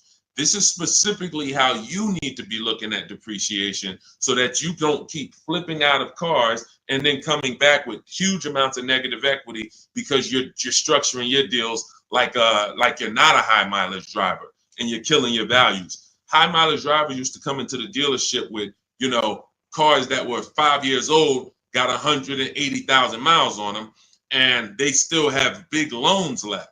They still have loans that show they got a loan like a normal driver, 5-year loan, 6-year loan. This is what normal drivers can get based on their ownership. High mileage drivers, you cannot do that because all you're doing is pushing your losses to the back end. You might have a lower payment of $150 less, but what's going to happen is when you go to replace this car in 5 years, 6 years, if it still has a loan, now you're dealing with huge amounts of negative equity that you have to now roll over to your next vehicle or put 10, 15, 20 grand down so that you don't have that going to your next vehicle. So the smarter thing for you to do, Reem, is to figure out right up front, how many years are you keeping your next car? And if you're keeping your next car, like if you give you an example, let's go deeper. If you had kept this same Chevy Silverado for another 5 years, it wouldn't matter. Instead of it having 120,000 miles on it, you'd have probably 220,000 miles on it. The truck could go that long. If you got a good one, a quality one, then you should be able to put that money. You should be able to get that time out of that truck. But because you're a short-term owner, you're considering a short-term replacement. Now you have to take into account leasing. Does it make more sense for me to get a below market lease on these vehicles, pay less, build in my mileage so that I can avoid depreciation? Because if you're buying these vehicles and then you're destroying the value and you're replacing them in 5 years, you're not getting all of that money that you put in that car back out of it. You could have put much less money into it and still driven the truck. So the whole goal is getting out of this stuck in the middle and thinking 5 years, 6 years is a long time to have a vehicle. It's not. You're still in short term because you're still in the big depreciation phase. See, once you get to about 8 years, that depreciation is going to start looking like this. So your truck this year is going to be worth about the same next year. It's not depreciating like this anymore, losing thousands and thousands every year. That's where you want to get to if you're buying. If you're not keeping the vehicle that long, you should not be buying, because all you're doing is riding the depreciation slide all the way down, and then you go and get another vehicle, ride it down again. Get another vehicle, ride it down again. You're never getting to the point where you could benefit like a long-term owner and stop losing value every single time. And if you're not keeping your vehicles 8 years, my rule is you lease. You shop for a below-market lease. Now, we could go a little deeper on that. If somebody has a follow-up question, this is about business. I assume you're making money from that truck. So if you're making money from that truck, then you should be structuring your deal and your finances in a way that gets you the short-term wins and doesn't push the losses to the back like a negative equity. Like I said, you got a $400 payment, but every time you replace the vehicle, you got 15 grand negative equity. Smarter thing to do would be to have a shorter loan, higher payment slightly, but then when you go replace the car's paid off. Now, instead of having negative equity, you might have something that's worth 5 grand, 8 grand that you could use as an asset. So that's what it's about. All right. When it comes to these understanding this is all in my digital book. You have to understand depreciation is step one. Cue up the next question, Dolan. Depreciation is next step one. When you go into a car transaction, your first question is to decide how I'm going to beat depreciation, through a below market lease or through a below market purchase. But if you do a below market purchase, which means you pay less than everyone else paid, but you should have leased, then you paid too much. There's no one on here, myself included, who can get a below market purchase and then replace that car in 3, 4, 5 years and have it be less money than we would have spent on a below market lease. A purchase is always much more, even with a great deal, than a lease would be with a below market lease. So this is what we deal with up front. Leasing versus buying is the first step in my book, the most important question. That's the foundation of our deals. Nothing more important than that. All right, go ahead, Dolan. All right, come on, keep typing the questions. I know we got a lot. We'll try to get through as many as we can in an hour. Okay, BMW X7, new or used. Okay, so if you're purchasing, which means you're a long-term person, you're going to beat depreciation through long-term ownership. Whenever you're purchasing, your goal is to beat depreciation through long-term ownership. So how many people have a vehicle? If you have a vehicle that you've had in your driveway for at least 8 years, I want you to type the number of years into the chat. Type the number of years into the comments if you had a vehicle more than 8 years, 10 years, type it in, 11 years, 13 years, 8 years, only if it's more than 8. I want to show you how you should be looking at purchasing and what your goal should be. What your goal should be when you buy. Okay, so I see somebody TikTok 15 years. I see, okay, brother, I see 11 years. Okay, anyone who has a car, if you have a vehicle in your driveway right now that you have had, William Smith, 12 years. Okay, if you've had it more than 8 years, type the number of years into the chat so that you can understand what we're about to break down here. Because you're asking Chuck T, new or used. This is totally based on budget. But after you decide what your goal is, which is a long-term purchase. All right, 9 years. I see you, Liz. All right, so when you look at keeping a vehicle as long as the people who just shouted out how many years they've kept it, this is what their depreciation looks like now. Some of them like this. Somebody like brother who he's had his vehicle 11 years, his depreciation is like this. What does that mean? If his vehicle today is worth $7,000, a year from now, it'll probably be worth close to 7,000, maybe 68, 62, 7. He's losing a very small amount through depreciation. He's beat depreciation.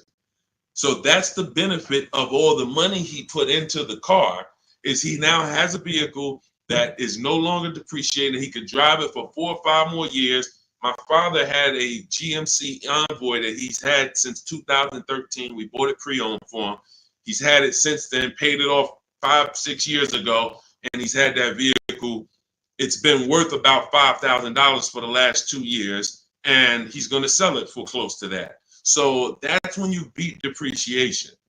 Now, when you are not buying to keep that long, you are on the depreciation sliding board, which means you're going to lose thousands of dollars in value. So as long as you have decided I'm going for long term, which I call the 8-year rule, at least 8 years, I'm going to keep this vehicle so I can beat the depreciation, pay it off, and then I'll consider replacing it or keeping it longer. But it's going to be at least 8, or I should be shopping for a below market lease so I don't tie up money in this vehicle this long. So now you've decided I'm a long-term person, I'm purchasing new or pre-owned, strictly based on budget. Can we afford both?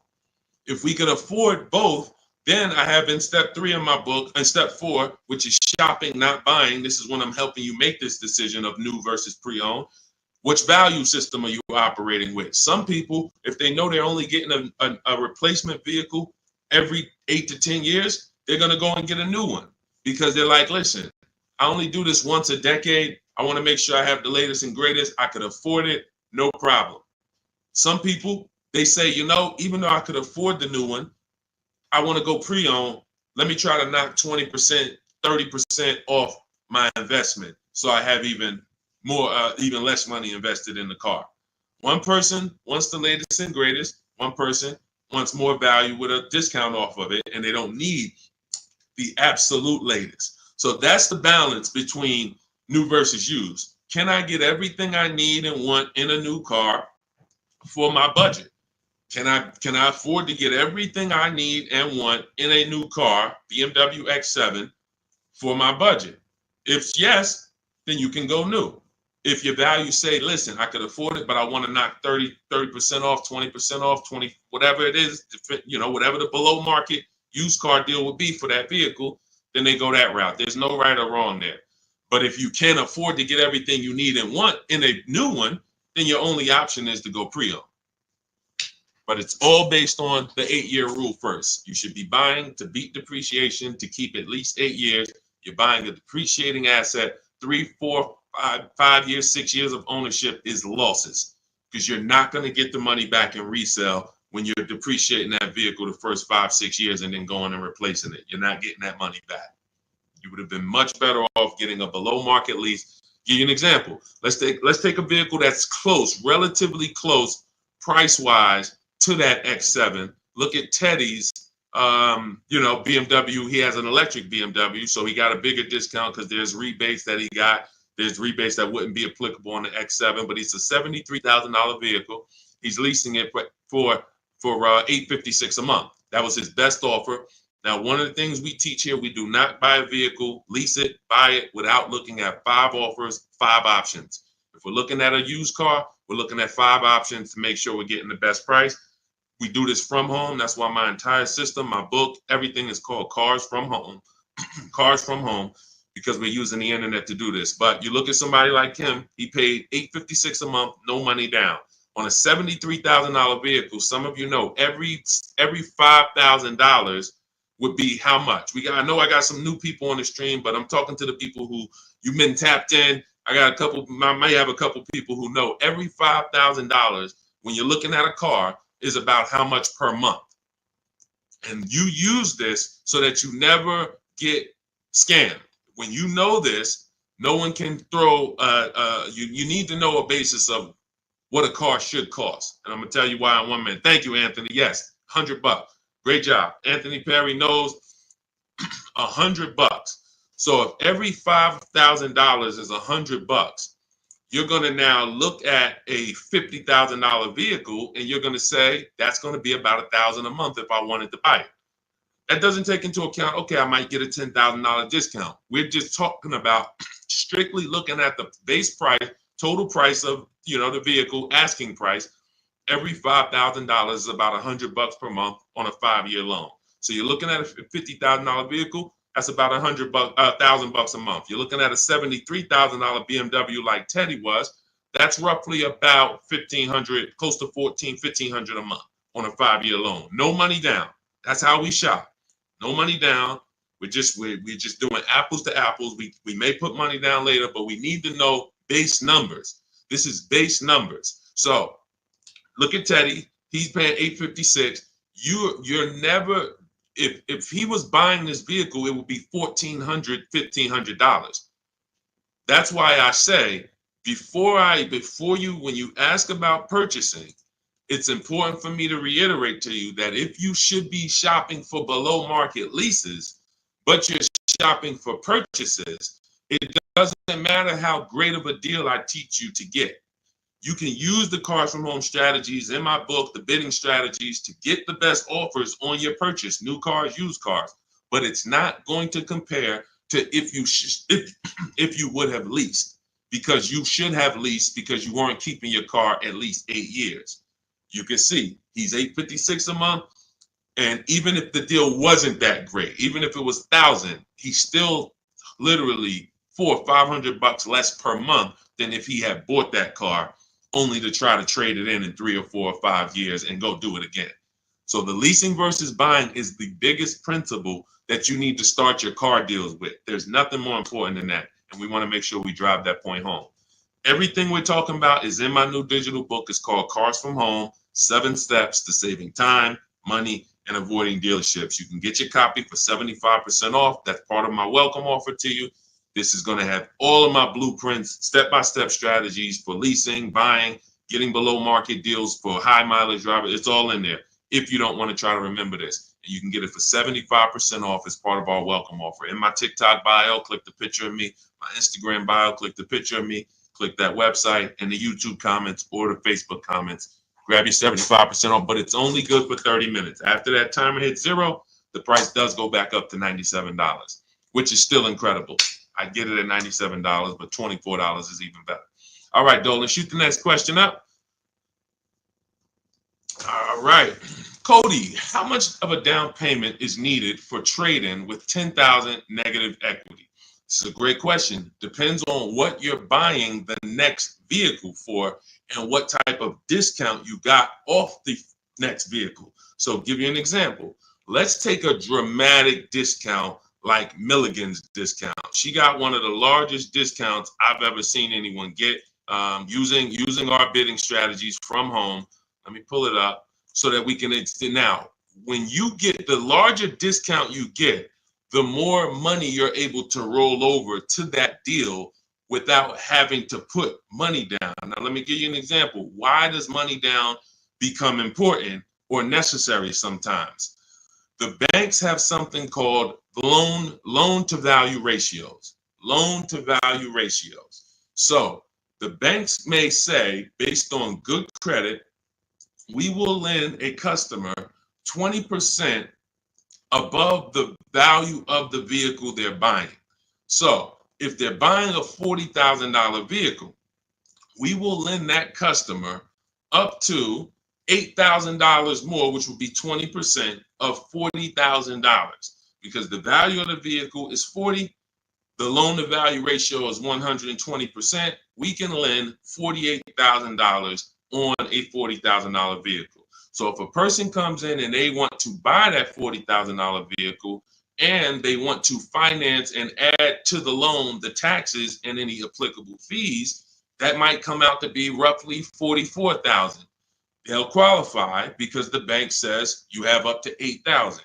Now, let's say they want to bring a small amount of negative equity over to the deal, $4,000. So now they buy it for 40. They get they have $4,000 in fees and taxes, and then they have another $4,000 of negative equity that they add to the transaction. The bank will say you're still at no more than 20% above the value of the vehicle. We can approve this with no money down.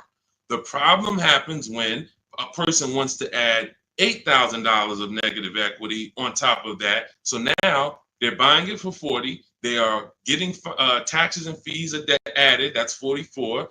And then they want to slap 8,000 of negative equity on there. That's 52. The bank is going to say, no, we only will approve 20% above the vehicle's value, which is $48,000. So if you could get it down to $48,000, we'll approve it. If not, we can't approve it. The customer has to put the money down to make up the difference. So in that scenario, what you would be asking for would be above the bank's loan to value ratios. This is why I call negative equity the bad credit for people with good credit. This is why I want you to know the cause for most negative equity situations is you don't understand leasing and you're buying your vehicles rather than getting below market leases. You take out 5 and 6 year loans, you don't pay them off, you trade in vehicles, and you should be shopping for below market leases, but you continue to purchase. So you're going to continue to have negative equity in almost every case unless you start putting a lot of money down or start keeping your vehicles longer, paying them off, and then coming back and seeing how much money you could get back out of that, which I also don't recommend. But the last thing, which is very important, especially when you have large amounts of negative equity, is let's say that same $40,000 vehicle, you're using our strategies and you get a $8,000 discount. Or let's take a vehicle. Let's take Milligan's deal. Like I said, in her particular case, she got a $79,000 vehicle for $51,000. This is a Mercedes. It's an electric version. She used our bidding system. She got the biggest discount I've ever seen, and she can put any amount of negative equity on top of this deal because the bank is lending against this vehicle, this Mercedes, based on a $79,000 value.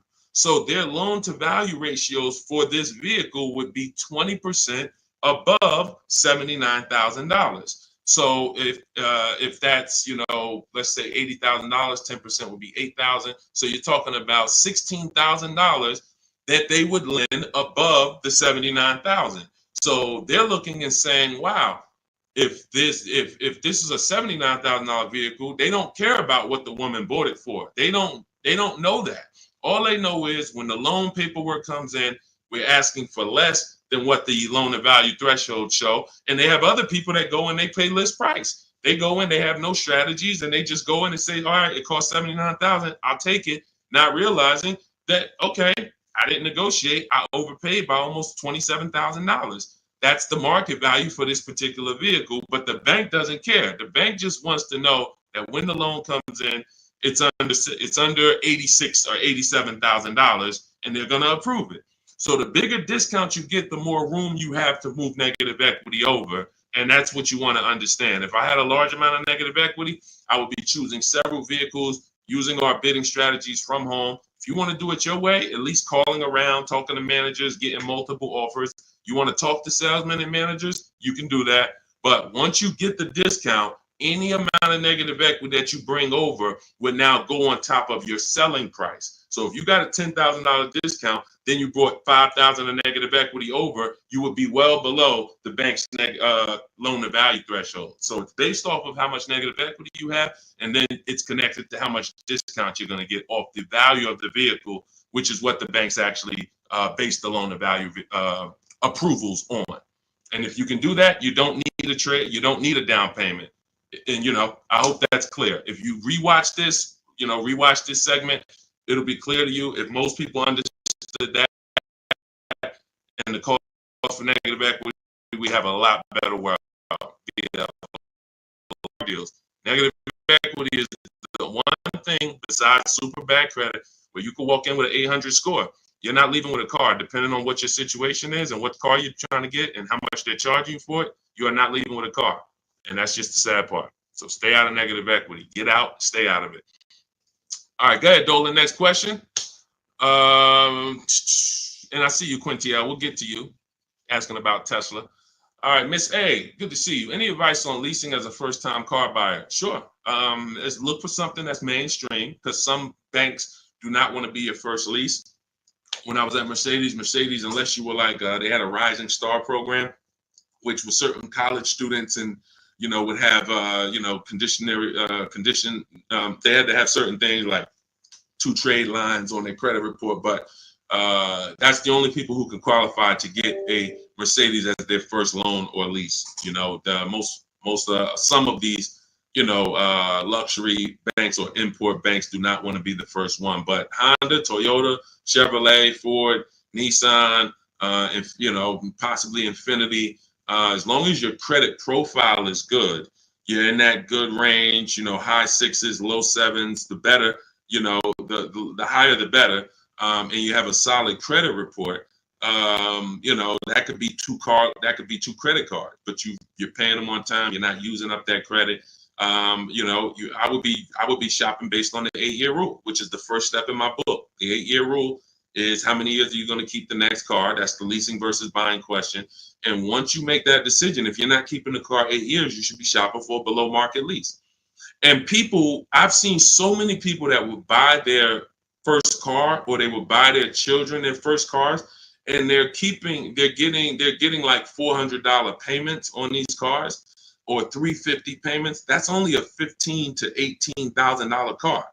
So they're usually getting, a 4 or 5-year-old, Hyundai Elantra, Toyota Corolla, if they're buying used. These are the same vehicles that they may turn around and trade in 2 or 3 years, 4 years. They're paying $350 a month, and God forbid the vehicle breaks down on them or anything. They're dealing with a used car, where you can get some of these incredible lease deals, and you can get them for, depending on the car you're looking at. Somebody had just got an Elantra, and the payment was $350 a month, brand new car, no money down. Let me see if I can find their deal. It was here we go. It's India. I joined last year. She joined our program. I do have a program where I shop with people. Depends on how you want to learn. You can go to my bio to figure that out too. But these are people who are in my program. They have the same strategies you have access to in my book, same process. It's just one's a blueprint for people who are like, Deshone, give me the blueprint. I'll follow it step by step. You can get to all your deals. And one is done with you, where you're like, hey, let's shop together. You're basically shopping with me. So it says, got back 6 quotes, because I told you guys we don't make a deal unless we get at least 5 quotes on every vehicle. Got back 6 quotes. Fast forward 2024, I had to find a car in 2 weeks, so you don't need a lot of time to implement this. My process actually takes, max probably 3 days. If you needed a car in 3 days, we can get a below market deal that fast. I had to find a car in 2 weeks, so I got to work in about 5 days. I walked out with a 2024 Hyundai Elantra, 36 month, 12K, 365 a month, no money down. So this is a brand new vehicle, probably about a $26,000 vehicle. You know, no money down. So when we consider the fact that, as I said, some people are buying their family members, you know, $15,000 to $18,000 vehicles that have a 365 payment. Okay, do I want my people? Do I want my my child or whoever in a, you know, 2019 or 5-year-old or 4-year-old or, you know, 6-year-old used vehicle for $350 a month, $360 a month, or can I go out and can I lease a below market? Can I get a below market lease? Because again, there's a lot of people paying a lot more than what India just paid. So I don't want you to think that's the deal for everyone. That's a below market lease deal. You can look at the commercials and you'll see that anytime you go to a website to lease a Hyundai Elantra, that's not going to be the deal. $350 a month, $360 with no money down. They're probably going to say $279 a month with $3,500 down plus tax and fees. And again, the key is this is a below market deal that India got using my blueprints, using our shop from home strategy where we don't talk with dealers. So that's the thing. I would most likely say I want my child or my spouse or whoever in a new vehicle for the same payment rather than a used one. So that's it. So everything we're talking about is in my new digital book. It's called Cars from Home, 7 Steps to Saving Time, Money, and Avoiding Dealerships. You can Google it. It's already 5-star rated. In fact, before we go to the next question, I wanted to pull in some of these reviews. Thank you to everybody who has reviewed the book. And I appreciate it. I just grabbed a couple random ones. Says here, this book is a must have if you're thinking of getting a new or used car. So much has changed in the process since I bought my first car 40 years ago. Think of it as a workbook. So even though you finish the book, you will refer back to it several times in the process. Deshone takes you step by step through the process and has videos to support the steps that I do. That's a surprise in there. For those of you who have the book, you know I link to certain videos to help you understand things better. I feel better prepared to go out, get the deal I want for my next car, and I know that I didn't get taken advantage of by a dealer. Thank you, Marguerite. Appreciate you. Again, you can get your copy as part of our welcome offer to you for 75% off. Books normally $97. You go to my TikTok bio, click the picture of me, go to my Instagram bio, click the website that says 75% off, or you can go to my Facebook comments or the YouTube comments to activate your 75% off. But it's only good for 30 minutes. If you visit it and that clock started ticking down, once it gets to 0, the price does go back to $97. So go get your book, screenshot the thank you page so you'll have the support team's email, and come on back to the show. Go ahead, Dolan, shoot the next one in. Oh, Dominique said, buy the book, y'all. I bought a used car using Cars from Home strategy. I saved so much money and time. It was not hard either. If you follow the steps, Deshone literally does it for you. That's it. That's a fact. Thank you, Dominique. That is a fact. Like, you're not using your stuff anymore. You're using my stuff. So that is, if you leave your stuff. That's why I represent Unlearn, Relearn, because when you decide you want to unlearn your way of car shopping and you want to do it the Cars from Home way, that's all you need. As long as you have a computer and you can copy and paste and send emails and visit websites, you can win. That's all you need. But you do need to be able to use a computer and copy and paste. That is a requirement. And everyone may not be able to do that. If you have somebody in your family that's good with copying and pasting and sending emails, that's all we need to win. All right. Thanks, Dominic. I appreciate that. Go ahead, Dolan. Shout out to the sharers and shout out to everybody running the likes up on TikTok. Thank you to everyone who hits the share button. Whenever you hit the share, tag your best friend, tag one friend in, because they may be car shopping this weekend. Right now, they might be going to a dealership later, and you have no idea. Most people are overpaying by thousands. There's only 3 prices you can pay with cars. Market value, that's what everyone pays. Above market value is what the worst negotiators pay. And below market value is reserved for people who are putting dealers against each other. Negotiators can get market value for negotiators. So even if you're a great negotiator like I am, obviously I was a great negotiator selling cars for 14 years, but even if I was a great negotiator, I'm still going to get market value, because the only way I could guarantee below market value is by looking at multiple options, the same way you buy a TV. You go buy a TV, you're looking at multiple TVs, Walmart.com, Amazon.com, all these different sellers from Amazon, Best Buy. So that's the only way you can guarantee a below market price for your TV, is looking at multiple offers. You could go to Walmart and say, all right, I got a TV, $700. Was it market value? Was it below? Or was it above? You don't know until you look at all the market, and that's what we do. That's what Cars from Home is about. Okay, Alan Carter, 35 years in the car business. Your advice is spot on. Thank you, sir. I appreciate that. Thank you so much. All I want to do is help people find the 20% of car dealers and salesmen who are honest, who want to compete, who want to take care of their customers. That's the 20%. But 80%, we have proven that, working with hundreds of people personally, thousands around the country, we've proven that you must get 5 offers on every car, because 80% are going to be overpriced. Doesn't matter how much you negotiate, they're not going below a certain amount. So when they tell you, hey, Shantola, thanks for coming in, but this is the best offer we can do, that does not mean that's the best offer any Nissan dealer can do. That means that's the best offer Nissan of Bay Ridge can do. That's the best offer Nissan of Hudson County can do. But there are several Nissan dealers competing, and we need to get competitive offers to see who's the 20% of dealers who are going to beat all their competition. And we only do this from home. Go ahead, Dolan. Great questions today. Let's go. Keep typing. Let's get to as many as we possibly can. Does your process work when leasing a Tesla? Yes and no. My parameters for overpaying for a lease should never be broken. They're based off the 1% rule. So how did we come up with the 1.5% rule for knowing bad lease deals? We had to look at what a great lease deal was. And the 1% rule has been around since way before I started leasing cars. So you take the MSRP of the vehicle, the total MSRP, you type that in, and you multiply the total MSRP by 1%.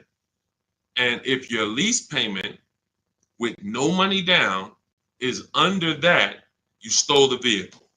It's a steal. I call it a steal. So we have 3 different ways we look at leases: a steal, a deal, and when it's time to chill. Very simple. A steal is 1% or less. So what does a 1% look like in real life? Look at somebody like Greg. Greg leases his $56,000 Kia EV6 Win, $527 a month. No money down, 12,000 miles per year. Now you can adjust this miles. You can get 15,000, 18,000, 25,000. But the way we shop is based on 12,000 miles per year. That's how we judge the 1% rule. So another 1% deal, less than that. You know, Zafrina uses our strategies, uses what's in my book. She puts the dealers against each other. She gets multiple offers. You can see she used all the scripts, my email scripts. We don't talk. She gets $579 a month on this $65,000 Jeep Grand Cherokee. You look at somebody like, where is Rosalie?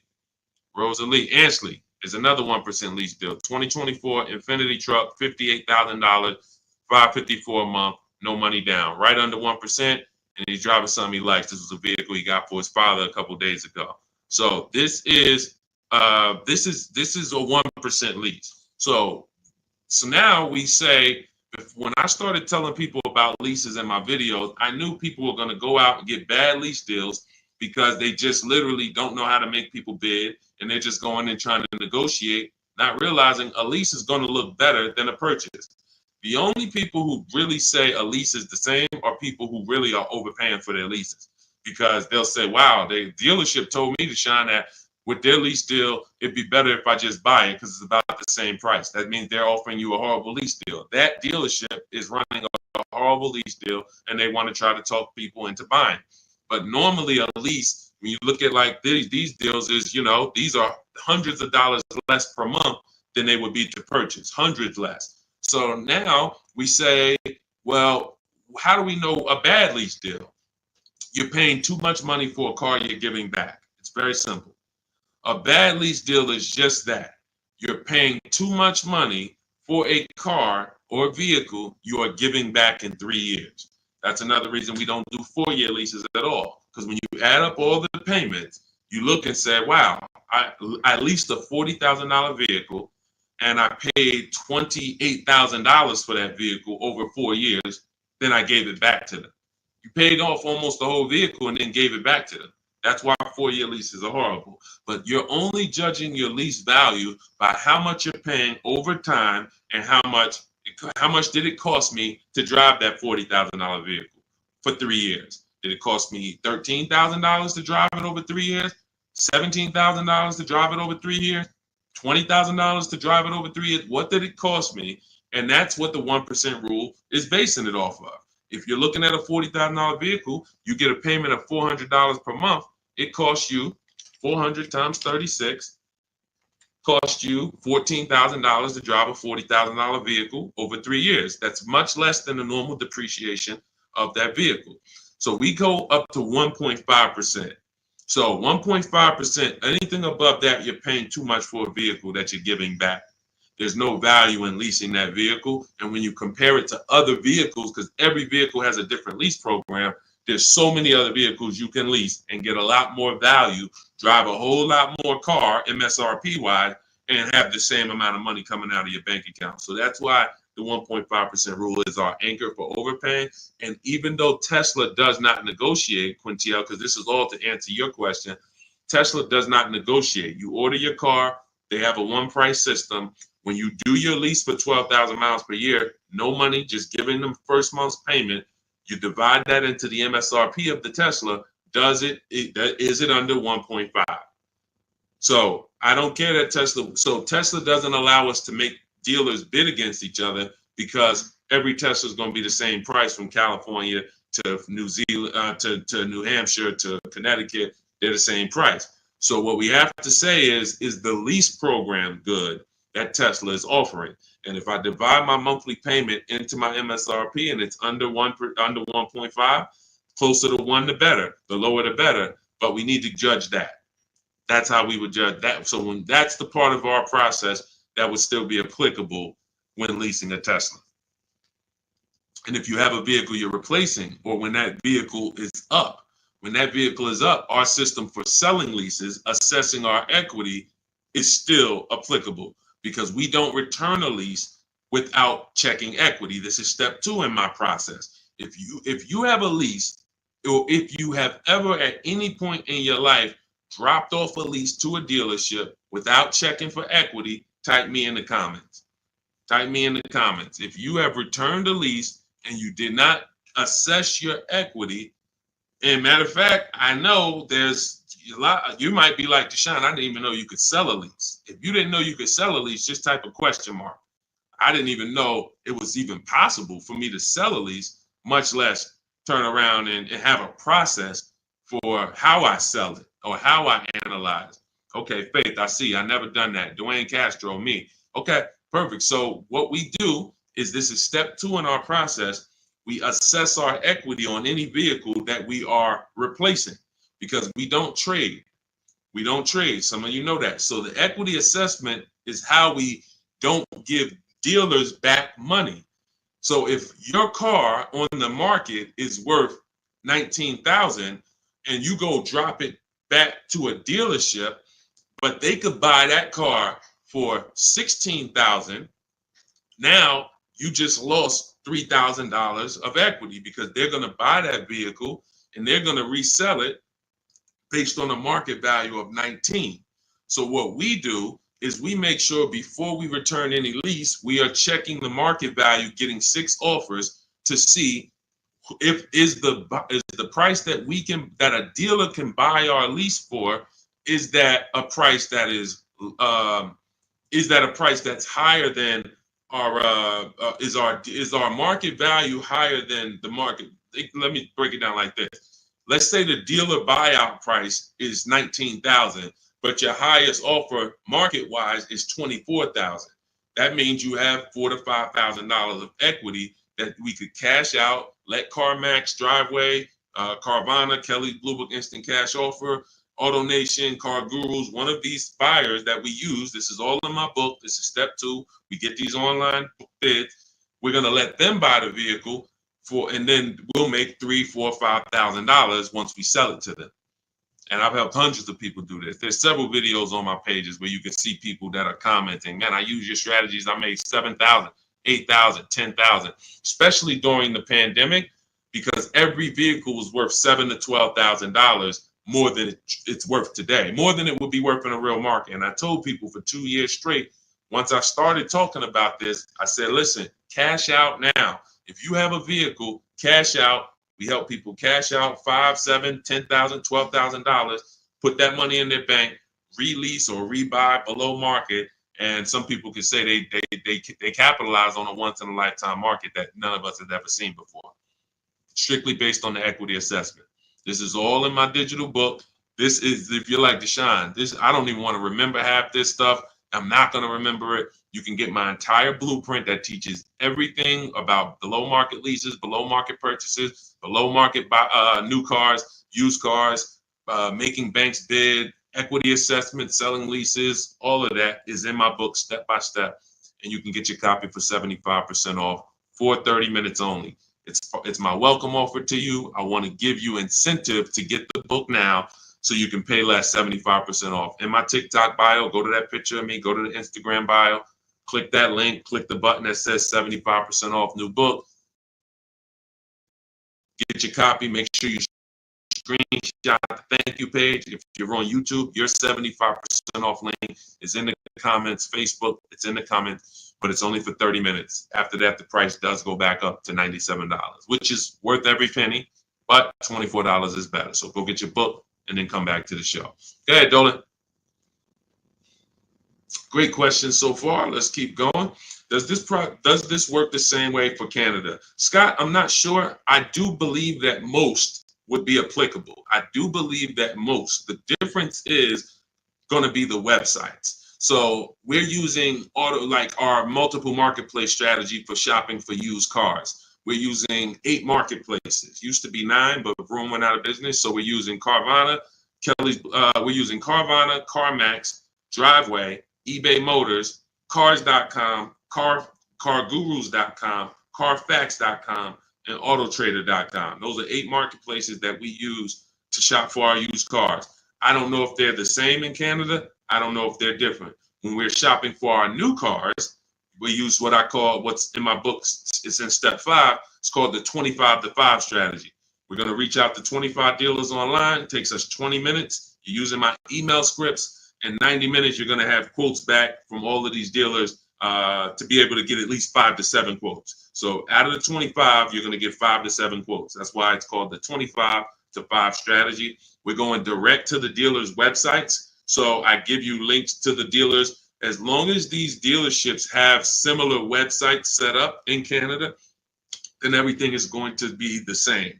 The scripts, the way they communicate, the things they try to get you to do, come in, can I get you on the phone, put one price here, and then, for a used car, and then hope you come in and charge you more later. All of that, if all of that is the same, which I believe it is, then everything will be applicable in Canada. It's just the websites will be different. But Honda's going to have their own dealers' websites, so that's why I say I believe 90% at least is applicable, and potentially more. All right, great question. Go ahead, Dolan.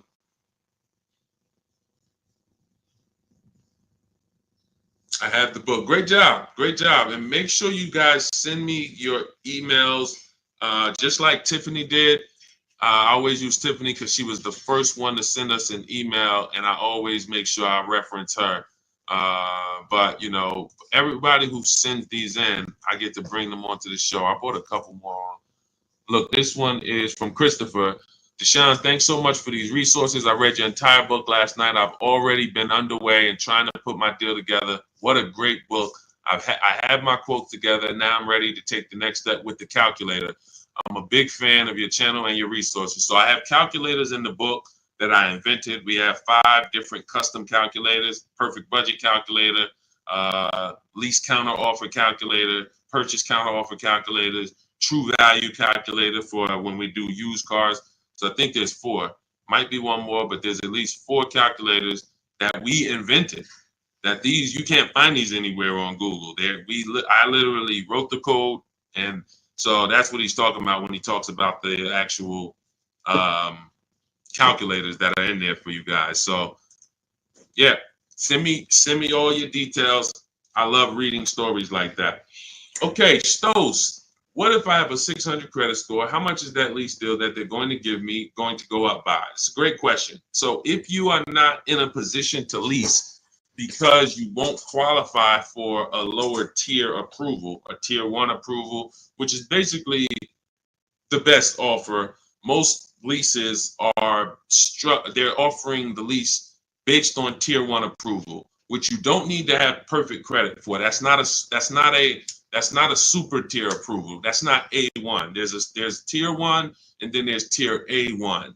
So A1 is going to be a super tier, which is usually applicable on limited inventory cars. It's not important, but most vehicles, they're going by tier 1. And so most people can qualify for tier 1 with a good credit profile. But if you don't get tier 1, the payments can go up significantly. If you get tier 3, tier 5, some banks have 6 tiers. So the payment can go up by $100, $150. That's why we always have backup offers. So in case someone tells us, hey, your payment's going up by $80, we go to our backup offer. We give them a chance to actually see are they lying to us? Are they just trying to take a shot at us? Because sometimes they are, sometimes they're not. But if I can't qualify for a lease, what I'm doing is buying what I call in my book a smart card. This stands for saving money at the right time. Saving money at the right time. It's not the little smart cards that you may be familiar with. What I'm doing is setting myself up to lease. So I'm going to go get the least expensive car that I can get a loan on. That is the goal of a smart car, to have the least expensive quality car. It must last. Car cannot be breaking down. It's the least expensive quality car that I can get a loan on. $10,000 loan, $12,000 loan. So now I'm going to get the smallest car that I can get, maybe like a Hyundai Elantra or something that was like 24, 25,000 new. And I'm looking to get it around 10,000. So it doesn't have to be too old. Now I'm getting that vehicle. I'm going to drive that vehicle for 2 years, establish a payment history. My payment should be no more than $250 a month. You're talking about a $10,000 loan. So now I got an easily manageable payment. I got a car that is dependable. I trade out of that into a lease in 2 years. But what some people do, which is what I don't recommend you do, when you're trying to qualify for a lease, that should be the goal. It should be, I'm buying this vehicle right now that I'm getting is going to set me up for my lease in 2 years. Now, some people will go, I just got to have what I want now. And they'll go and they'll get the Dodge Charger with the Hemi engine, or they want but they know that, all right, I'm going to go and get a $25,000 vehicle. But because you have a lower credit score, you're going to pay 18, 20, 25% interest. So now when you go to replace that, first of all, in 2 years, you got to make it to 2 years with a high payment, a car that most likely wasn't a quality car, because you're stretching. When I say you're stretching, if you're trying to get a $25,000 Dodge Hellcat, that vehicle probably has 80,000 miles on it, no warranty. So you're getting you're not getting a quality one. You're getting the one you can afford, which is going to be high miles, older, and now you have this high payment, high interest. So when you go to replace that car in 2 years and try to go into a lease, you're going to have a huge amount of negative equity, maybe $8,000, $9,000, $10,000, $15,000 of negative equity. So when you try to go into that lease, you're not going to even be able to make the lease make sense, because you're bringing all this negative equity over from the old car. So that's why I say you discipline yourself. You drive something, least expensive car, because you're building. You're building. We haven't earned the right to get what we want, but if I discipline myself for 2 years, drive a vehicle that is the least expensive, reliable vehicle that'll do the job for me, 2 years down the road, I got 2 years of payment history. I traded out of that into my new lease, and I'm driving a brand new car from that point on. That's the plan if I didn't have good credit, but I knew I need to get to the point where I could lease. That's exactly what I would do. All right, great question. Go ahead, Dolan. Scott Johnson hold on. Ahmed, the payment includes money factor and taxes. So what part of the lease is too much? It's too much based on the total amount for a vehicle you're not going to own. So when I leased my $35,000 Jeep Grand Cherokee, I got it for $330 a month. This was in 2018. So 2018, I paid $330 a month, and then I drove off. It was a 39-month lease. So over 39 months, I paid $12,870 for a $35,000 vehicle. Plus taxes and fees, it would have been probably $39,000. So $12,000 it cost, $12,870 it cost me. When you are leasing, the only thing you are considering is how much does it cost me to drive this vehicle over 3 years. The lower, the better. And that's how I look at cars, and that's how I teach all people who do cars from home, all the cars from home insiders, look at leases and say it's a value play. That $40,000 vehicle, what's the below market lease on that? We get below market leases by making dealers bid. That's what the whole cars. That's a huge part of what the cars from home system is. You're not going to get the below market deal negotiated because you don't know what the market is. 80% of dealers are overpriced. So 4 out of 5 dealers are not going to give you a below market offer. They're going to hold more profit. They'll give you a discount, but they're not going to beat all their competition and give you the biggest discount. That's why we get multiple offers. Once we look at the below market lease, we can determine how much we're paying for this vehicle over a 3-year period. And the lower the better. Because again, we're comparing it to the 1% rule. So the 1% rule has been around. It's literally, I'm driving new vehicles for cents on the dollar. A 1% lease, $400 a month for a $40,000 car, no money down. The same $40,000 car would be $800 a month to buy, based on the fact we know every $5,000 is $100 a month. So $40,000 on a vehicle, that would be $800 a month. That's not including taxes. So you're talking $800 a month, $850 a month to buy a $40,000 vehicle on a 5-year loan. A 1% lease is $400 a month. So we're always judging the lease by how much am I giving them over a 3-year period to drive this vehicle. And, there is a point in time where you're paying too much for a vehicle you're giving back. And that means you signed a bad lease deal. Go ahead, Dolan. All of this is in my book. I teach you about the 1.5% rule and why we don't sign leases over 1.5%. All of this is laid out step by step. That's a huge part. When you hear me say rules, the 1.5% rule, the 8-year rule, these are principles. These are boundaries in our Cars from Home blueprint that we don't step over. We don't. And there's one thing, if you step over, great. That's on you because you're an adult. But it's another thing to know you're actually stepping over a boundary. And that's what we didn't have in the past. We didn't have boundaries that we knew we were stepping over. When is your loan too long? Well, in real estate, you have boundaries. That's why who would sign up for a 40-year mortgage? Type me. Do I have anybody in here willing to sign up for the 40-year mortgage? Anyone? Anyone willing to sign up? You're a smart person. Anyone? You could get a $600,000 house for the same payment as a $400,000 house potentially. Anybody signing up for a 40-year mortgage? What about a 50-year mortgage? What about a 50-year mortgage? No. Most people know, Deshone, the longest mortgage we're gonna get is a 30-year mortgage. Some of you go for 15 years to pay it off quicker, but you're not doing 40, you're not doing 50. Because that means I can't afford this vehicle. Boundaries. That's industry established boundaries. That means I can't afford this house. If I have to take a 40-year mortgage, 50-year mortgage just to afford it, I can't afford it. That's the same thing we bring. That's one of the boundaries we bring to car buying. We don't do loans longer than 72 months. 6-year loan is the longest loan that we will do on a car. It just leads to problems. Most of the people who've had problems with cars, horrible problems. They still have loans on them. Cars breaking down. They should be putting money to the side every year for maintenance, but they can't because they're still making a $500, $400, $800 car payment, and the car is 11 years old. These are issues. These are boundaries that we don't step over. That's why you'll learn in my book, The Rule of 72 and the 10th birthday. 6-year loan is the max. Car should be paid off by the 10th birthday.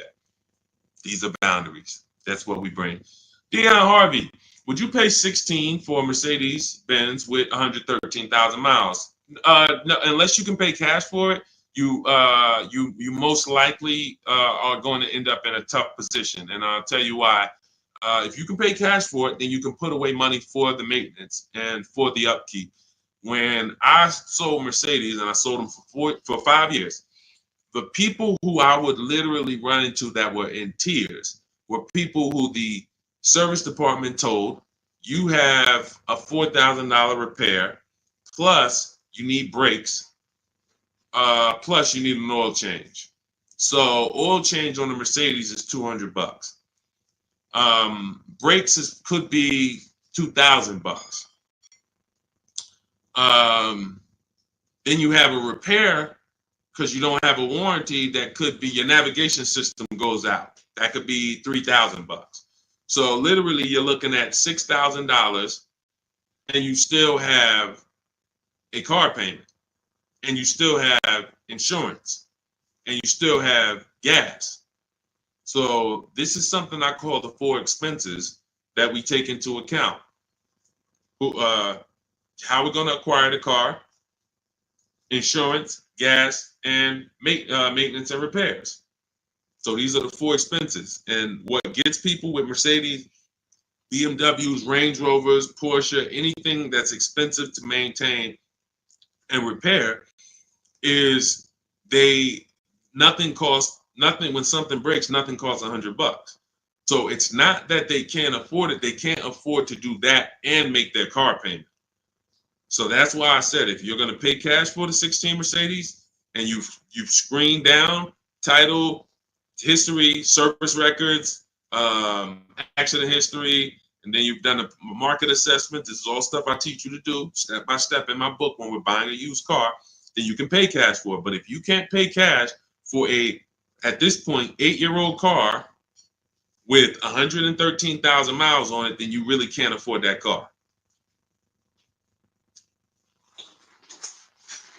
Go ahead, Dolan.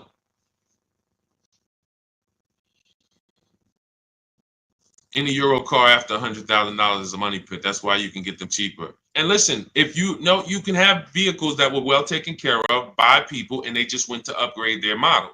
There are plenty of people who baby their cars, their BMWs, their Porsche. They've done all the maintenance. Now they get to 100,000 miles. They might have had it for 8 years and they're ready to sell it. And it's a great opportunity for someone else to buy. But you have to be able to afford these cars. And you have to be able to avoid, if you can't afford to repair and maintain them, then you can't afford these cars. So that's the principle. And again, I'm somebody who's worked. My most expensive car I ever sold was a $435,000 SLR McLaren. So I've had plenty of people who had, $200,000 Maybachs and, $180,000 S63s. Like, there are principles of affordability that safe people, conservative people follow to make sure they're not getting in trouble buying these expensive vehicles. And then there's people who don't have these principles and they're buying less expensive vehicles, lack of quality, and they're basically shoehorning their way into the vehicle with a loan, but they can't afford the vehicle because they can't afford to maintain it. And they can't afford to pay it off in time before things really start going wrong. If I got a paid off Mercedes or paid off Range Rover, but I'm putting, I was paying $700 a month to buy it, but now it's paid off. So now I put $300 a month to the side in an emergency fund. So when something breaks, I go to my emergency fund. Okay, my car needs this, my car needs that, but I'm not making a car payment anymore, so I can afford the maintenance. Problem is, when you're making a car payment and things start breaking, that's the problem. That's what we want to stay away from. So Ron, I have to turn in my 2022 Kia EV 425. Don't want to buy it, but my buyer's 21, worth only 15 right now. So 425 a month on a $41,000 car, good deal. It sounds like it, but we don't know if that was the best deal, and that's the problem. Sounds like it. It's a 1% lease, 425.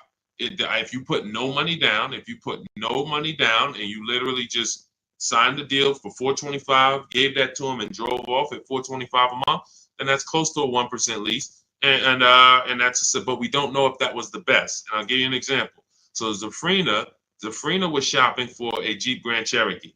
She had one coming off lease. She ran her equity assessment just like you. It was no equity in it, so that means she's just going to return it. If there's no equity in the lease, we just return it. When it's done, we start shopping for our lease, just like normal. Once we make our last payment, we get out, we start shopping using our system. Now we get our offers. She gets offers on this Jeep Grand Cherokee Limited, and she said it was about 1.2%, which is a solid deal. I mean, 1.2%. Great value lease. But she said that the dealer who won the bid, who she was about to choose, said that because she was coming out of a 1% lease that I had helped her get going back to 2021, right before the pandemic, maybe 2020. She was coming out of a 1% lease. So she was really trying to get back to a 1% lease, not go up to 1.2. So the dealer said, this other vehicle I have, this electric one, I could get you to 1% on that. So she asked in our group, because this is people who shop with Deshone. If you want to shop with Deshone, if you want to learn, depends on how you learn. Go to my same bio and you'll see buttons that says, see if you qualify, shop with Deshone. But I do work with people who want to actually shop in a different way. Blueprint is for people who like blueprints. If you are a blueprint person, Deshone, give me the blueprint. That is my Cars from Home book. It's the ultimate blueprint to below market deals. That's why I show all of these people who actually used it and wrote about it, and you can read the reviews on it.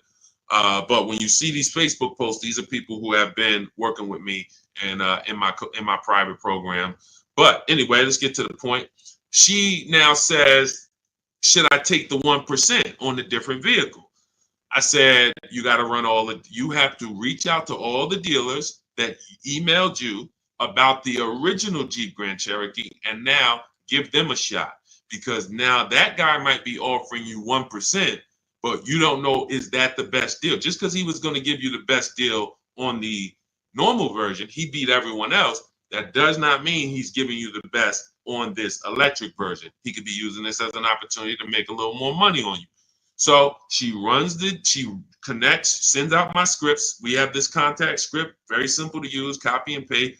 She sends it out on the electric version. The winning bid comes in at $579 a month, which ends up being a 0.88% lease. So yes, when we look at a 1% lease, we might say, hey, when you're asking, hey, this was a 1% lease, was that a good deal? Yes, it is a good deal. Yes, it is a steal. 1% is a steal. Does it mean 405 was not available on this vehicle? No. Does it mean 395 wasn't available on this $41,000 vehicle you got?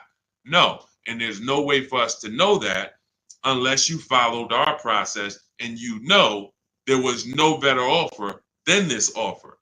That's when you know. And that's all we care about. We want to guarantee we got the below market lease. We want to guarantee we saved all the money and got the below market discount on the purchase. We want to guarantee that on our used car that we're buying, we got the below market price. And that was the least expensive option within 100 miles of me, 150 miles of me. That's what we roll. And that's the Cars from Home system. So everything in this stream is sponsored in my new digital book. This is not, I don't wing it. And the beautiful thing about what you're going to do with Cars from Home is you're no longer going to be winging the process. This is the second most expensive purchase that many of you will make. And some of you who don't own a home, this is the most expensive purchase that you have made so far. And every single time you make a 5-figure decision on a car, you add these up and you can see I've made $100,000 in car buying transaction decisions over my lifetime. What is my process for getting below market deals? What is my process for not paying what everyone else is paying? You've winged it, but you're no longer going to wing it. This is a 7-step process. In the book, I have links where you can stay right on task. If you're on the lease path, you're not looking at new cars. You're not reading about purchasing used cars. If you're purchasing a used car, you're not using the system on leasing. You're not using the system on new cars. You're on the used car path. That's the way the book is. It's linked and it warps you to the areas so that you can stay on task and not be learning everything about leasing and buying and used cars and new cars and bidding. Or you don't need to learn all that. We just need a path for you that you can follow step by step to get to your below market deal. And that's the way the book is set up. So it's 5 stars. You can get your copy as part of my welcome offer to you for 75% off. It's normally $97, but for 30 minutes only, you get yours for $24. That's 75% off. It'll be in your inbox in 5 minutes, and you'll have everything for the rest of your life to use when it comes to leasing. If your spouse wants to buy, your child wants a used car, you can open this blueprint up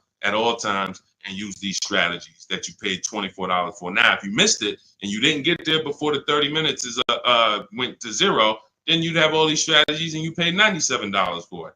It's still a win. It's still going to be in the top 3, top 5 most valuable books you've ever owned to your bank account. That is the biggest thing. This book being valuable to your bank account. So go get your copy for 75% off. Click that picture of me in my TikTok bio. Click that picture of me on Instagram. Go to that website in my bio, and then you'll see the button that says 75% off welcome offer. YouTube, you have a comment in the, you have a comment for your 75% off in the comment section. Same thing on Facebook. Get there, use it. Make sure you send me all of your deals. Email me with your deals. Every time you make a deal, I want to see it. Deshone, look at this deal. My biggest thing is seeing the money you are paying for these cars. I want you to be like all of these people who send their deals in. Look, this is what it's about. I don't want you just getting a car. We'll be excited about the car too, but I want you just as excited about the deal you got, because once you see below market deals and you see how different they are than market value deals, or God forbid above market value, you're going to see that you'll never go back. And then I just want you to send me, I want you to help me see what every below market deal look like. Right now, we know the below market deal on this Mercedes that Milligan got is $27,000 off. That sets the market. So if anybody got this same vehicle, the same vehicle that she got, and you didn't get $27,000 off, you overpaid. You know, we know Sean set the market on this on his F-150 Lightning. Some deals are, look, Kimberly set the market on this Maserati Greco that she got earlier this year. She said, look, it was $20,700 off. They gave her sitting at home, getting a bid, a brand new, never before owned. She's the first owner. She got $20,700 off. That's the market value of that vehicle at the time. If somebody got $10,000 off, they paid. That's an average deal. They overpaid by $10,700. So we get to set the market for these vehicles using these shop from home strategies, and that's what I want. I want you empowered. I want you guaranteeing that you save, that no one else paid less than you. And that's the empowerment. You do that right from home, right from your living room. So I will see you all on the next stream. Grab your book. I'll see you inside the book. And God bless you. Let's keep unlearning and relearning.